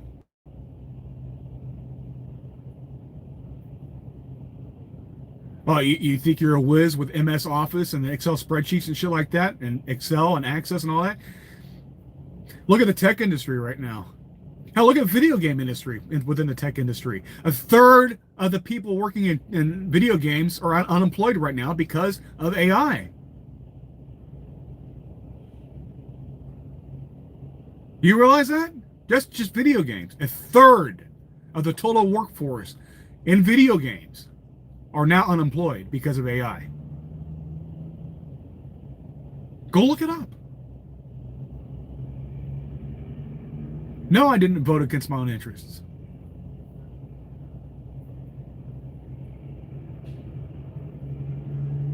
No, that AI is the new Manhattan Project. You have to understand that. The genie is out of the bottle. We have to win this race because we cannot afford to have China winning the AI arms race. Because if they do, we're fucked. So we are sliding down this mountain, whether we like it or not.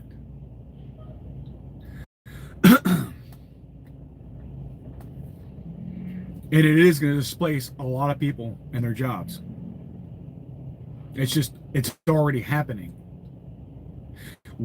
How do you think that when Elon bought X, or Twitter at the time, that he was able to lay off a substantial amount of the people that was working there, and it didn't skip a beat? It didn't skip a beat. It was employee bloat, and then you had AI coming in and filling in the gaps. So instead of 10 people doing the job, you got one person doing the job of 10 people because of the assistance of AI. And that's just the way it is. I don't have to like it. You don't have to like it, but that's just the way it is.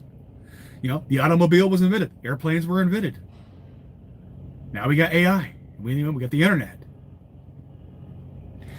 How many brick and mortar stores were put out of business because of the internet? Amazon? Hell, you got Amazon's giving fucking Walmart a run for its money.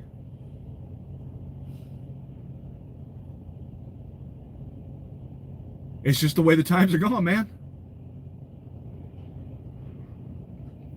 You don't have to go to the store and go buy groceries. You can order everything off Amazon, have them deliver right to your house. And you can do that with Walmart right now, but still, I mean, there's no brick and store Amazon stores. You can just go on Amazon Prime and order whatever the fuck you want, and it will deliver it right to your house. You don't have to go, clothes. Hell, they even have cars on there now.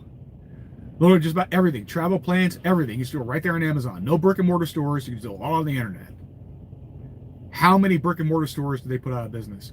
How many bookstores did Amazon, because they were just started as a book site. How many? Wait, you got Barnes and Noble? Okay. Can you name another? I mean, how many brick and mortar? We got half price books. That's it.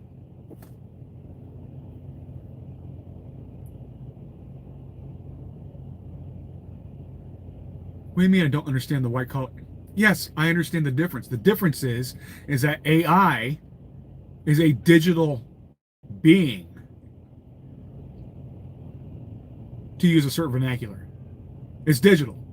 So if your job consists of working digitally, there's nothing tangible. You're not working with your fucking hands, right? Not even a steering wheel to hold on to. You're more easily replaced by something that's primarily digital. And that's what's happening. Now, they are trying to get rid of truck drivers with autonomous trucks, but it's more expensive. But if your job is just to make spreadsheets, you can ask ChatGPT to make you a spreadsheet. You don't need people to do that anymore. You need a business model. You ask Grok, and it will zip you up 10 different business models tailored to your specific needs.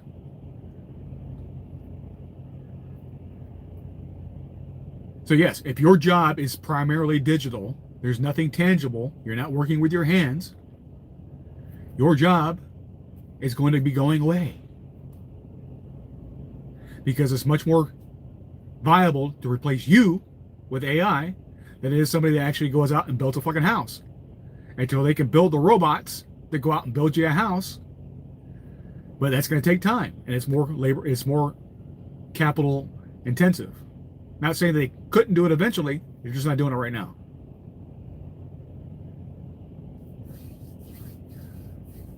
Eventually, I can see it, they're just going to go out there and bring out a big ass machine, 3D print your fucking house, and there you go.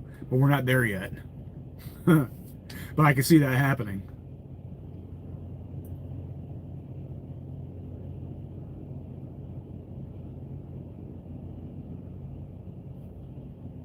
What do you have a problem with what I'm saying? You're not making any sense. It's demonstrably shown that AI is taking over, and it's going to start with white-collar jobs. And it already has.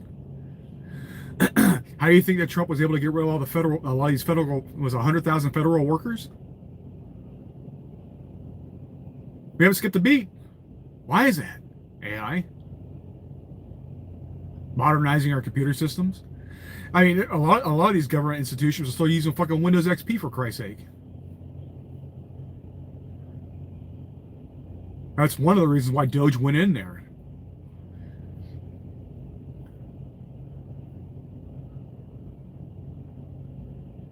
Yeah, exactly. The milkman's guy. I mean, yeah, remember the ice? They used to call it the ice box. The guy would come around with a big fucking cube of ice and deliver it so you could put it in your ice box until they invented the plug-in refrigerator. Yeah, it's the same shit.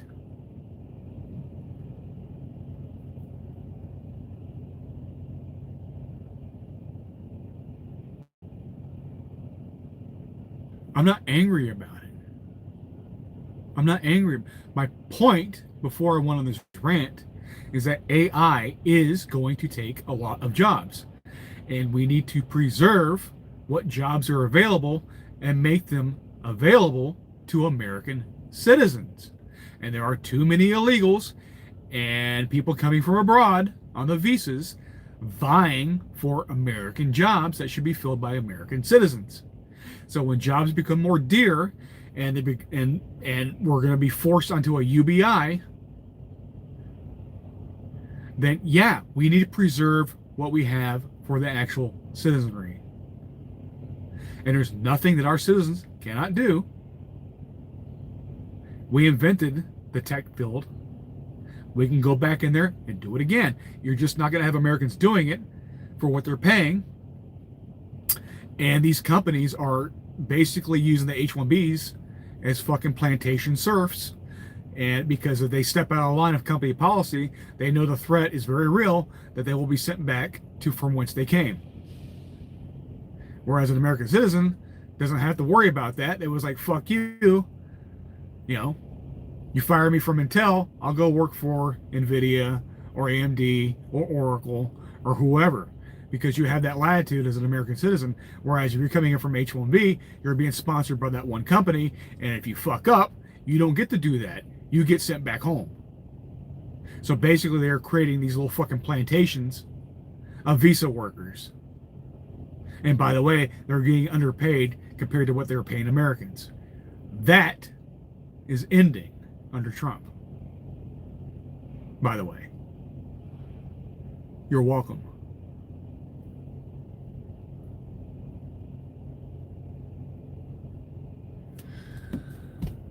What is this point even? This is so entertaining. Does actually think he has a right to like clean water and electricity that's not in the Constitution? What are you even bitching about, dude? What are you even bitching about? What did I said? What have I said that you're disagreeing with?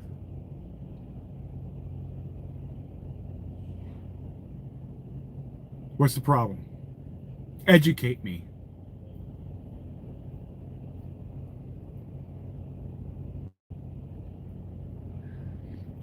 United States needs to do the same thing. Trump pissed me off about that. I don't give a shit if these universities go out of business. Be perfectly honest. We have plenty of universities. If these universities, the only reason they're one, the tuition's bloated, and they like the foreign students because they pay out-of-state tuition, and they're coming in being bankrolled by foreign governments or wealthy families.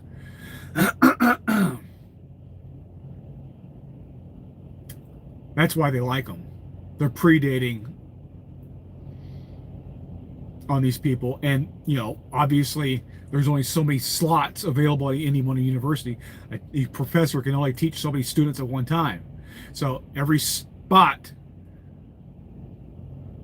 that, say, this kid from a Chinese Communist Party oligarch comes in is a spot that an American is not filling. And they're taking these, and they're taking this knowledge and taking it back to China and using our own knowledge against us. That's what's happening, and it needs to stop. And I was not happy with Trump when he wanted so many of these foreign visa students to remain, because he's worried about universities going out of business. They have too much already, and most of them are anti-American, and I wouldn't give a fuck if they faded away tonight.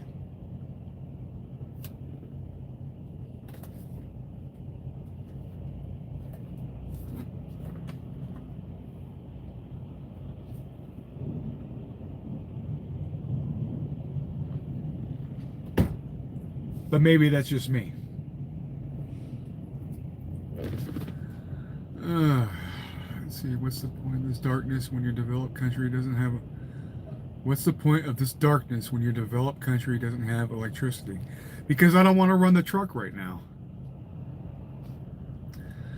The East Indians up here have ruined the trucking industry, the towing industry, and the car dealership.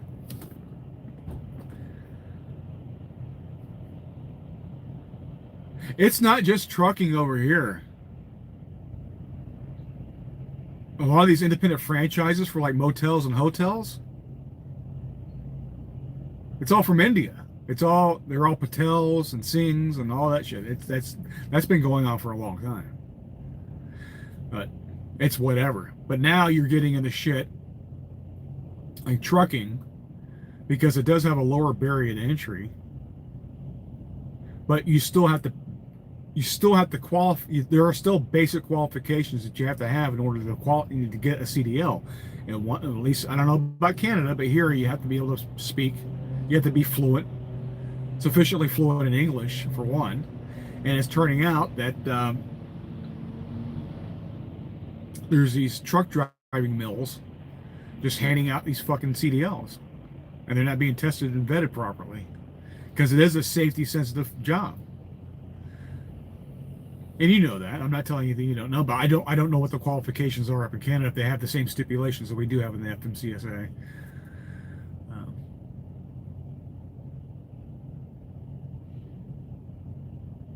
It's just whatever, man. Yeah, if you go look it up, I mean, I don't know how many fucking Best Westerns I went to, or just Holiday Inns or Motel 6s or Super 8s. They got a little plaque on the wall, right there at the service desk, and it'll say proudly owned by this group, that group. It's always a fucking Indian dude, man. And it's whatever, but I see people, but there's no.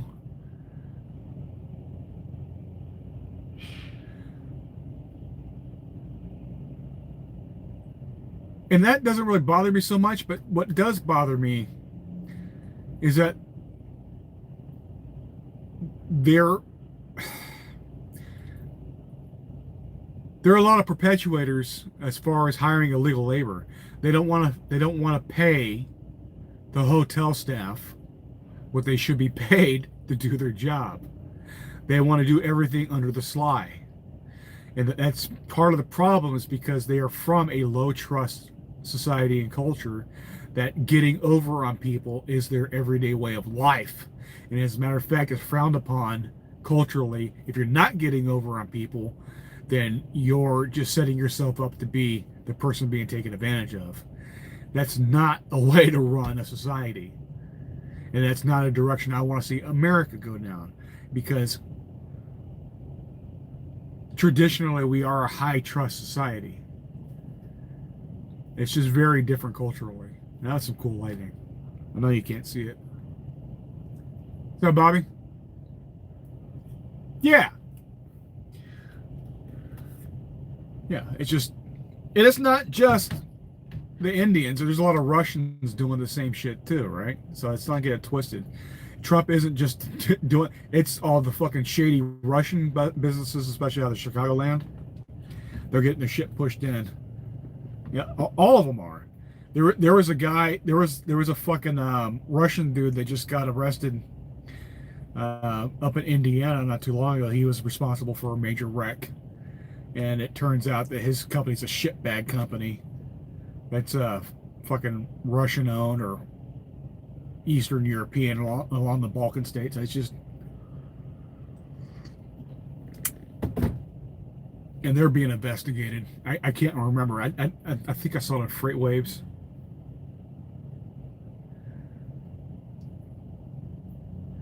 But this dude was like operating under like 3 DOT numbers, and they had this shit. You can see them. They're like, they have this cover over one fucking layer. So if they peel off a layer, it's a different fucking trucking company, MC and DOT number. It's fucking crazy. So you had this one truck with like 3 different DOT numbers on it. They would just peel it off the fucking doors, or slide it on. And yeah, they're getting fucked up too. So, and it couldn't happen to a better bunch of people because they've been fucking it up too. So it's not just the Indian guys; it's also the Russian guys. All of them. They're all fucking it up. And I'm not gonna shed a tear that all of them go out of business. Fuck them. Fuck them.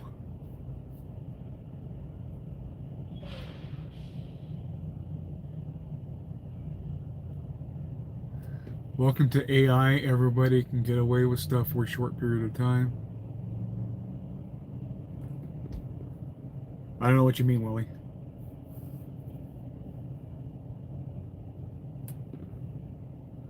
Fuck, what time is it?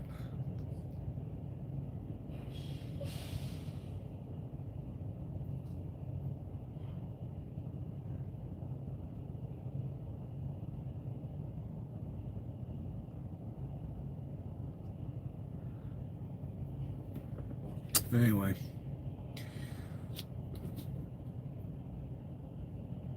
I feel better now. I took a little coffee, had to get a little caffeine, but I needed to get that out of my system.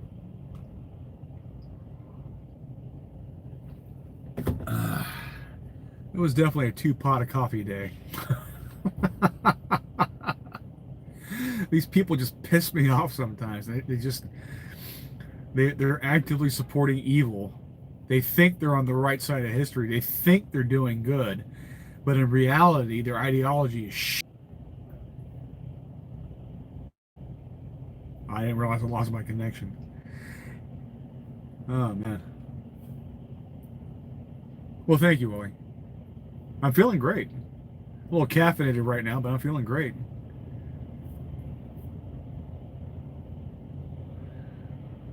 You like that? Yeah.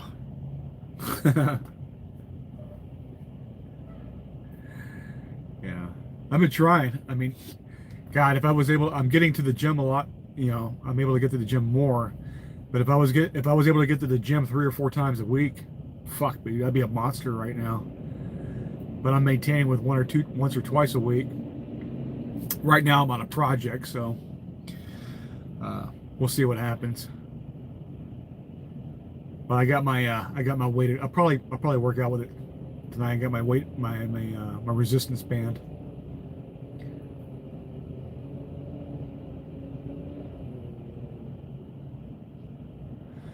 Well, right now the divisive opinions is basically the support for Israel, and it's whatever. This guy's trying to pull out. He's going to take out the bumper of the other guy at the fuel aisle. Fucking Martin.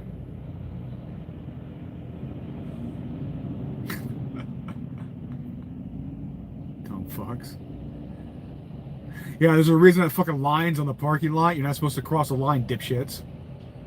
When you stick your nose out past that line, people have a hard time getting around your dumb ass.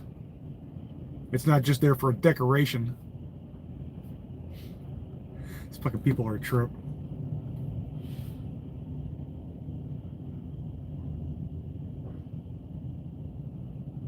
I don't give a fuck about Skunk Ape. Is he still talking shit? I have no idea. I don't pay attention to that crew at all there, really.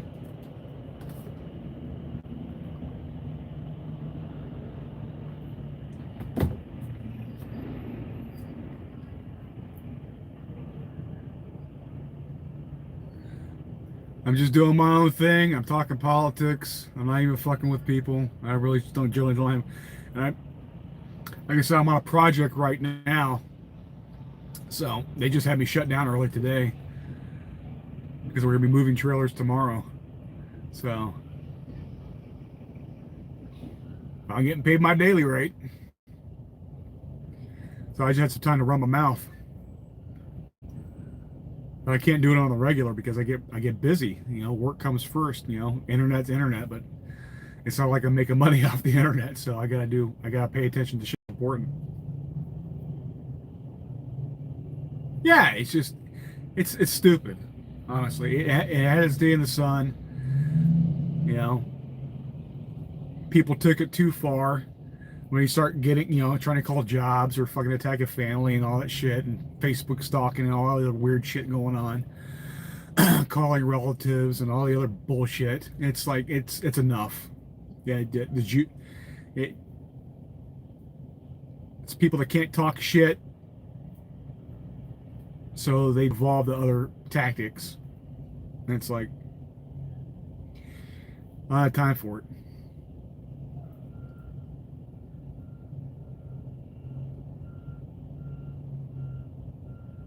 Yeah, my number's the same. I think I tried texting you a long time ago, but I think you got rid of that number. So I don't even know what your number is. My email is the same too.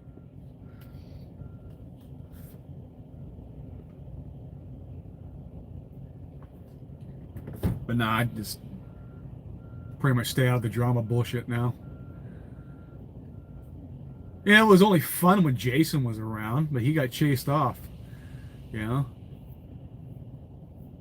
That's when it was fun. But then they got stupid. Yeah. Yeah, the whole FBI thing, you know, it's whatever. You know. Fucking RVT. What a sack of shit that is. I was so disappointed to see the SoCal had him on a couple of months ago. I'm like, why are you having that sack of shit RVT up on your panel, dude? I thought you stood on business. And you had that piece of shit up there? So do you not know who you're fucking talking to? Like, legit sack of shit is what RVT is.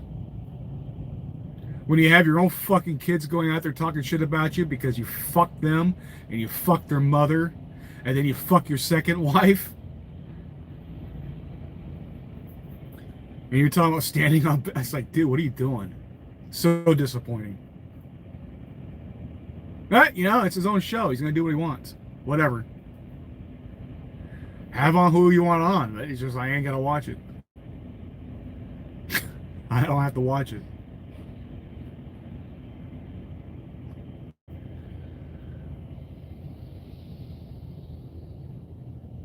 It's not only that, but it's just the shit that he did. It's like, you know, he started the corporation, he put it in blocking wife's name, and he paid himself a pittance on paper as a W-2 of his own corporation so he can get out paying alimony and child support. It's like, dude, those are your fucking kids.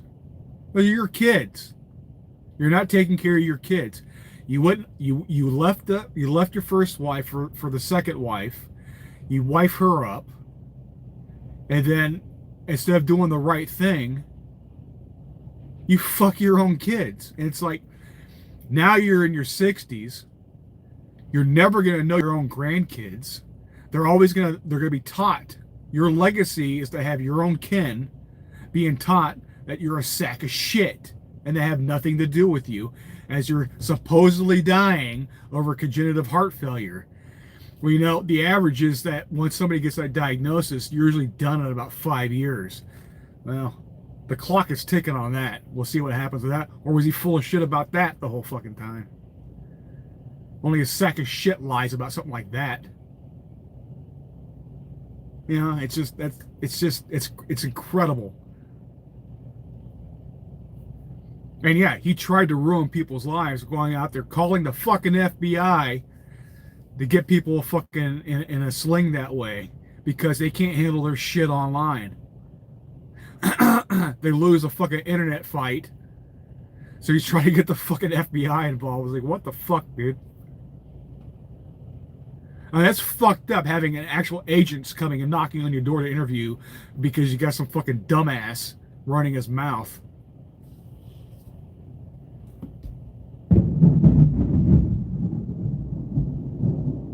Good. That just means he's gonna focus on something else like Rumble or fucking TikTok, because he's made his name is so fucking toxic over here. He got into conspiracy theories and shit, kind of like what Jason did, or Josh, excuse me, with this guy Trucks, because he's the enemy within now. So he's way bigger now, talking political. And I guess I'm kind of doing the same thing, but from the Republican side. But it's just like, it's whatever. But I mean, but he became so toxic on the trucking side that nobody could take him seriously. And honestly, talking trucking all day is fucking boring. Politics actually means something to me anyway, right? I mean, you could talk trucking if you want, but you're just talking to other truckers who already do the same fucking job. What are you going to tell somebody that already does the same job as you? Or are you going to have to recruiting them for some bullshit company? You're going to be made fun of. It is what it is. Now, not that I really have a problem with recruiting. You know, my only problem with recruiting that I have with Jason is that he's recruiting for these fucking bullshit fucking milk companies. He's not even at an orientation yet. He's fucking pepping out this company. He's like, dude, you haven't ran your first fucking load. You haven't gone through the fucking system. You know, that have they paid you for all your fucking loads on time? Are they trying to fuck with you? He didn't go through any of that shit. He was just like, as soon as he got there, he just shook the fucking the guy that's handed orientation who's already pepping out the company. He's like, dude, he's like, you got so many people over the years in a wreck, in a worse situation that they were already in with your bullshit advice.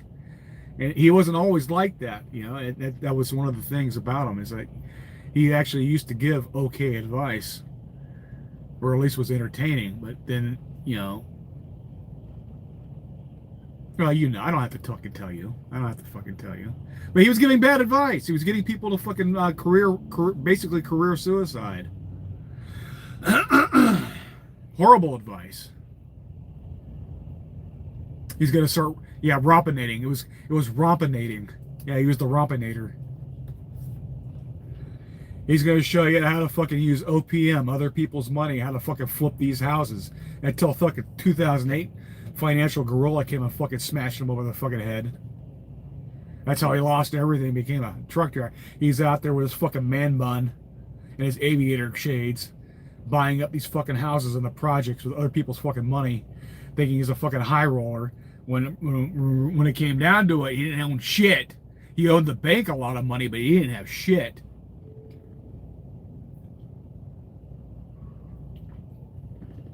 So he lost everything with these fucking house flipping fucking scams. And it caught up with him.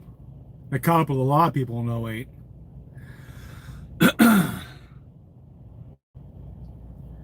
You know, you think you can buy a distressed property, put $10,000 worth of fucking renovations in, and you think you're going to flip the fucking thing for double the what you paid for it?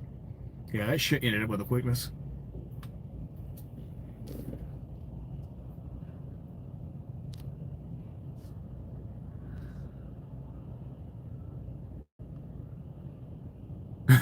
All right, Willie, take care.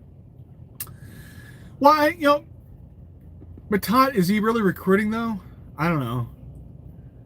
I don't have a problem with Todd. Yeah, I mean, when I talked to Todd, he was recruiting at Swift, and he was doing, but he had already been there for a while. And I started my career with Swift. I'm like, I know it's a starter company, but some people like it. I know another guy. I mean, I don't really follow him a whole lot, but was it Charlie? What the fuck was that Contractors thing? Contractors Corner? They're diehard Swifties, man. It's like, it's whatever. Some people can make a career out of that shit, I guess. You know, I did my 1 year at Swift. You know, they did what they promised. They put me through their driving academy. I got my CDL. I gave them a year. I got a year of experience under my belt, and I got the fuck out of there. Right? I eventually got a dry van altogether. You know, I've preached tanker yanking for years now. Some people take the advice, some don't. It's whatever, you know. It may not be the panacea. And some people, I don't know, some people have a fucking hard time with the idea of getting a hazmat because they have a background check. And it's like, it's not that big a fucking deal, guys. It really isn't. But I don't know. Some people just don't like having their background looked at, I guess. Or maybe they got it passed. I don't know. What I do know is that it's a barrier to entry that helps protect your career, because somebody from fucking Bangladesh or you know, or Djibouti or wherever the fuck is not going to be able to pass a background check to haul hazmat. So that means if you have the endorsement, they don't. That protects you and your job. Seems like a fucking no-brainer to me.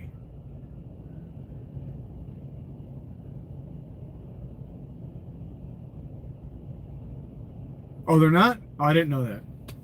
Like I said, I remember Charlie. I couldn't remember the other guy's name. I know there was two of them, but I knew they were diehard at Swift for like years. You know, I know it's a big company, right? There's bound to be some good accounts for the company that huge. I'm sure any mega carrier is going to have some plum accounts for people that have been there forever.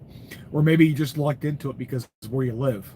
And you just happen to be close to, you know, a good customer they have. So yeah, I understand it. But from what I remember, they were actually like a driver and a half. They were kind of half-assed doing team, but not really. But since they had their wives driving with them, they were able to keep that extra income in the household. So they were making a little bit more than what a solo guy makes, but not as a full team. It was like a super single fucking situation. So yeah, I can see how they can make money doing that. Especially if your partner is your spouse, right? They're keeping all the money on the truck in the household. So yeah, that's doing it smart.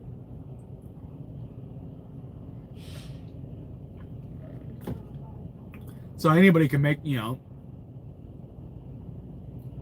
a situation better with a little bit of forethought and planning. Oh, I went to Panther to do expedite. Yeah, I did expediting a little bit. I mean, I got caught up with the COVID. That's how I lost that truck.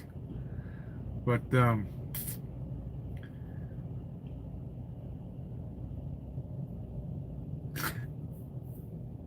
it's one of those things that should have worked out. They just didn't. You know, you can't plan for the whole fucking planet's economy coming to a grinding halt. It still chaps my hide sometimes thinking about it. But it's whatever. It's water under the bridge. I may or may not get a truck of my own again one day. I don't know. I'm doing all right, doing what I'm doing. So, and if Trump follows through, or Congress follows through passing the Dalilah Law, then it's going to help all of us. You know, so rising tide raises all ships. That kind of situation.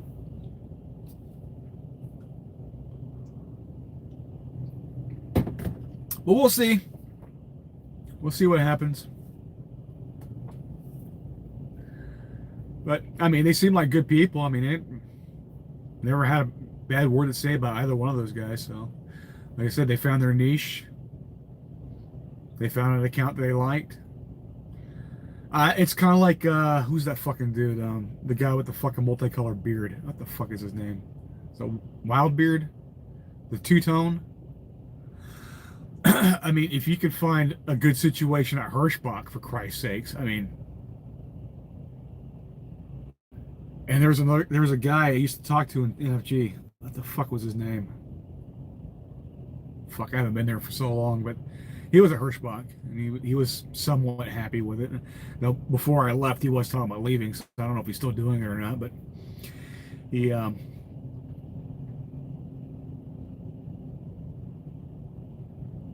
but he was fairly happy with it. I think he had to get out because he had a sick relative, so he needed to be closer to the house, so he couldn't be on the road as long.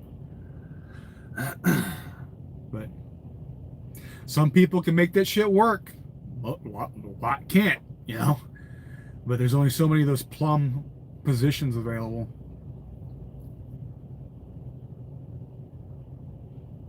Oh, there you go. The one thing I didn't like about expediting is like, you know, and it was a culture shock for me because I don't like driving overnight. I had to do it for about a decade when I was working local. When I first got into cryo and I was hauling fuel, I was stuck on nights. Like, you know what? I've been doing this truck driving shit for so long. I've earned my sunshine. I've done my time overnight. I'm not doing it anymore. Done. And I made that perfectly clear. And I haven't had to do it. I mean, sometimes I'll work into the night, like 10 or 11 o'clock, but I'm not like starting at 6 o'clock in the evening and working to fucking 8 o'clock in the morning. That shit's done. But I'm more of an early riser so I can find a parking spot at the end of the day kind of guy. I don't want to be fucking dicking around. Or if I have to get a prepaid spot, I get reimbursed. And I've been fortunate with that. They do reimburse me for my parking. So if I do get in that situation, I can pre-plan ahead, get a parking spot. So I'm not trying to find a fucking spot. Because I'm, you know, if I'm hauling hazmat, I can't just be parking on a fucking on-ramp or an off-ramp. I can't do it. You know, some states like in Arkansas, they'll fucking fine you for it, but I can't have a hazmat load just hanging out on the side of the fucking road all night. Right? I gotta have a safe place to park my shit. So I've got a pre-plan, and fortunately, if I have to do a prepaid spot, they pay me back.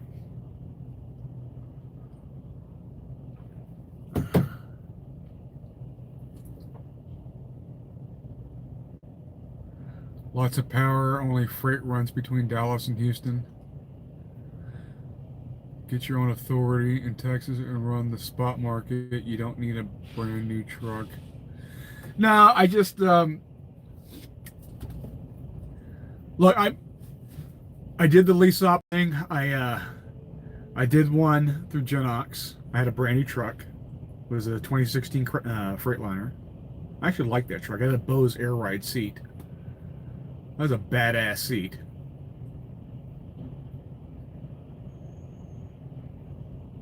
And then I went to Lone Mountain, and that's when I had the International with the Max Force. You know, I never had a problem. It was a later generation Max Force that utilized the Cummins after treatment system. Never had a problem out of that. I knew it was an older truck with like 600,000 miles on it. And I knew it was going to have issues that needed to be fixed. And I figured, you know, with expediting, the money I was supposed to be making, I was gonna be able to fix this thing over time to get it to where I needed to be. Never had a problem out of the engine. It was other periphery shit like, and that's why I like Lone Mountain. Lone Mountain fucked me, essentially. And I'm still fighting with that shit on my credit, but I built my credit back up where I can like, now I can qualify for certain loans to get a truck, but they're still trying to hit me with those loan shark rates. But that's for a business loan. But as far as personal vehicles go, I'm golden. It's one of the reasons why I haven't bothered. I can go out and get a truck right now, but I'm not I looked at a $70,000 truck, right? The lender wanted me to put like 25 grand down. And then they wanted to double the money that they loaned me for that truck with the interest rate. I'm like, I'm not doing that shit. I'm not doing that shit. I'm not paying you 80 grand on a $40,000 loan. It's like, get fucked. You're not doubling your money on me after having me put down this fucking outrageous fucking down payment. It's like, no, I'll keep doing what I'm doing as a company guy. Go get fucked. You want to give me a real rate? It's like, yeah, I know. I got the fucking truck thing on my fucking, but I built my credit back up to it's respectable now. And it's like, I can't, it was force majeure, motherfucker. I had to give the truck back. I was not responsible for the fucking global pandemic, all right?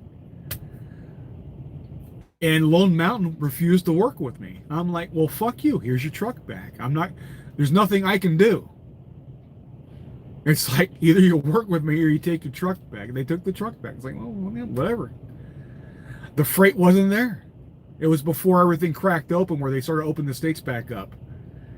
I couldn't last the fucking 8 months.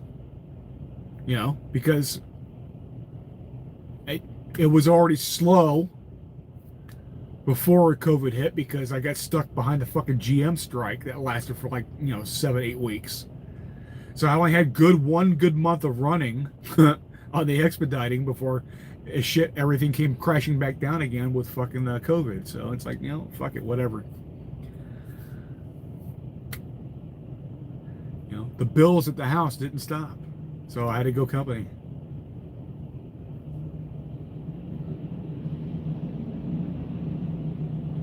Yeah, I mean that's what I was saying. It's like I was looking at this lender. I'm like, yeah, I get your subprime, but this is fucking loan shark fucking territory. You guys can get fucked. I am not paying you that. I'd rather. I can't believe any asshole would be fucking taking advantage of that deal. It's like, are you kidding me? I mean, you'd have to be desperate to have a fucking truck. To double the money on what they lend you and the amount of money they wanted me to put down. I'm like, are you fucking stupid? I mean, I understand you got to make money, but I'm not sending your fucking kid to college on one fucking transaction. Get fucked. Double your fucking money. Like, fuck off.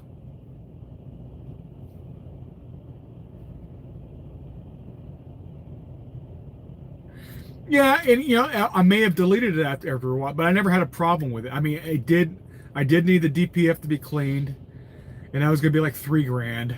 I didn't have it then. They were supposed to replace the dosers on it.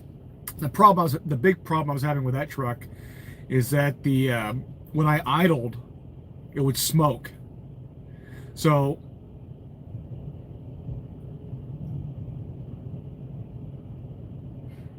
the DPF, it wasn't full, right? It was like half.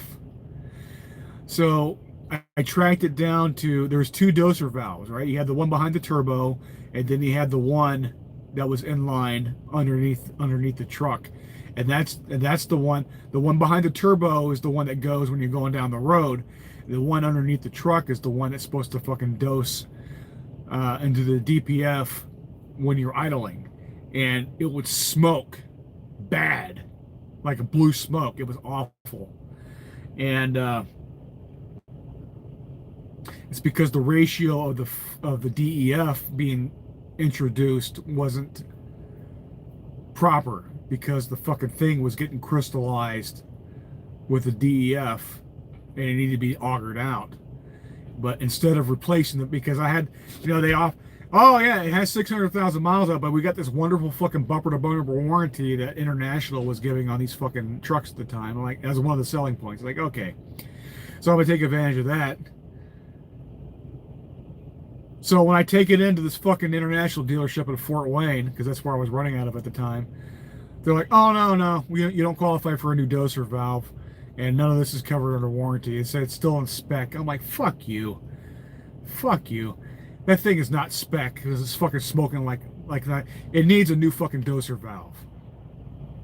All right, it just does. And they stuck me with that bill when it should have been covered under warranty over some technicality bullshit. I'm like, take this warranty and shove it up your ass. It's worthless. They should have replaced the fucking valve. Instead, they stuck me with the fucking bill for the labor, and they still didn't. All they did was clean the fucking thing out a little bit. I'm like, y'all can go to fucking hell.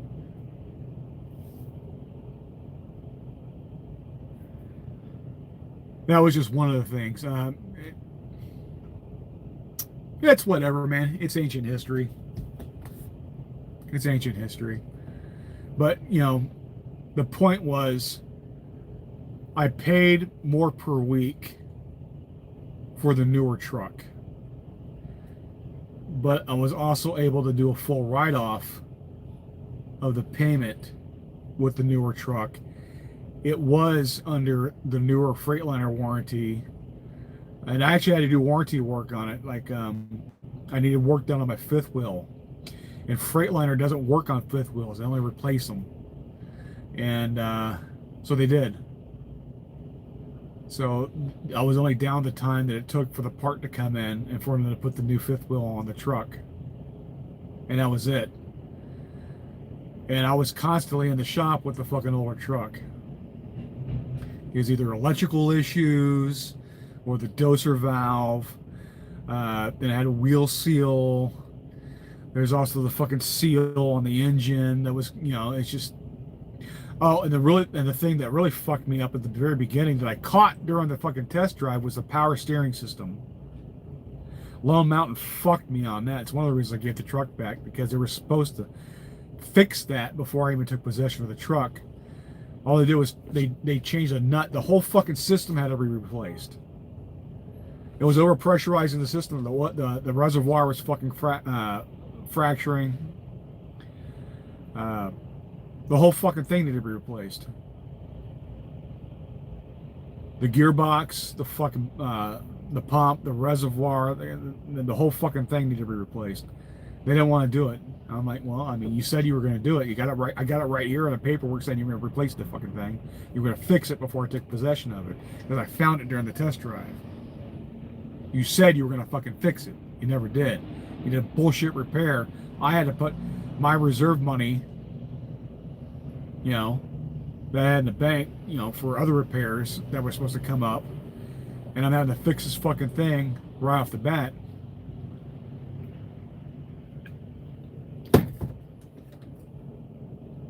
Whatever.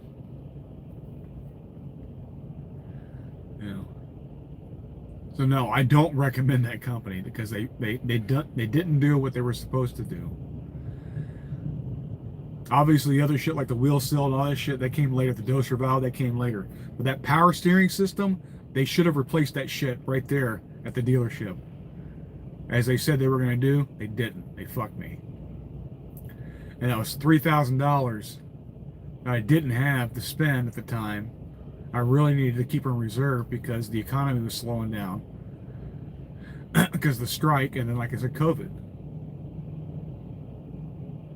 And then they had the nerve to fucking come back on me later on and say, oh, you're late with your payments. Well, fuck you. The freight's not here. And I'm having to spend my fucking seed money on fixing shit that you were supposed to fix at the fucking dealership. It's like, fuck you. So now, fuck Lone Mountain. Fuck them. They don't do the shit they said they were going to do. They won't fucking, like I said, it was force majeure. But they're still going to put that shit on your credit.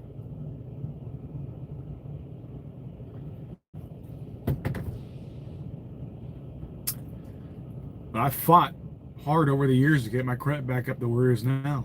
It's respectable now. I got good credit now.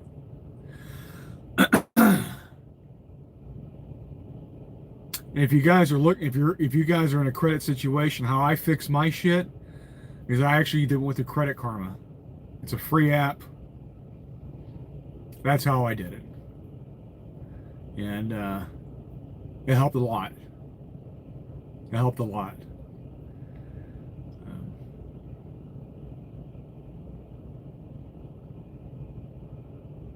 But anyway. But now if I need to go get a car, no problem, you know. Home loans, no problem. All that shit's, I'm golden now. You know, it's just with a commercial loan, I qualify, but they're trying to stick their dick in my ass because of what fucking Lone Mountain put on my credit. I'm like, well, fuck it, I don't need the truck that bad. I don't need it that bad. Fuck it.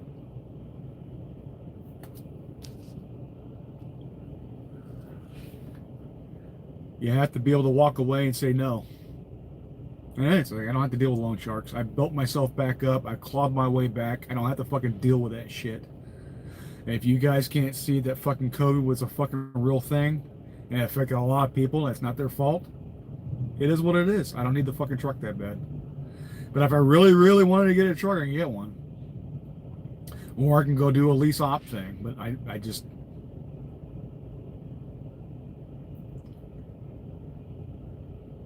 I don't know.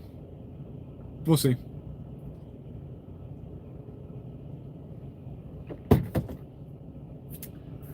I can tell you this, that fucking wore me out with the stress, with not making the money, having shit going wrong with the truck, and then being on the road for 3 months straight trying to make everything work. And then, you know, you're fucking 5 states away, the truck's not fucking acting right, you still got bills to pay at the fucking house, you're trying to fucking get these loads because you're starting on with a new fucking a new thing, and then the economy takes a shit. I don't miss that stress. Oh my God, I don't miss that stress. You know, when you make enough money as a W-2, and then you just like, your truck's fucked up, there you go fix it, because they're the ones stroking the check for it. That is nice. And you're not paying full boat price for fucking insurance, so that helps too. And then you got a little 401k, and that you know, so there are some benefits of not having to own your own shit. And yeah, I know it's a risk reward thing, but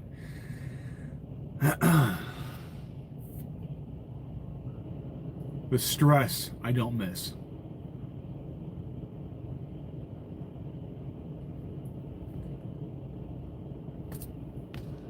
I guess that's done. I don't know. I think 3 hours is enough, guys. What do you think?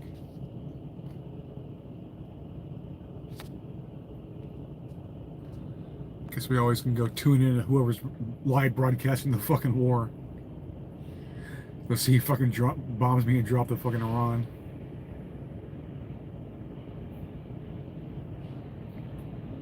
All right, guys, 3 hours is enough. I'm gonna wrap it up. But thank you for being here. I appreciate it. And we'll do it again sometime.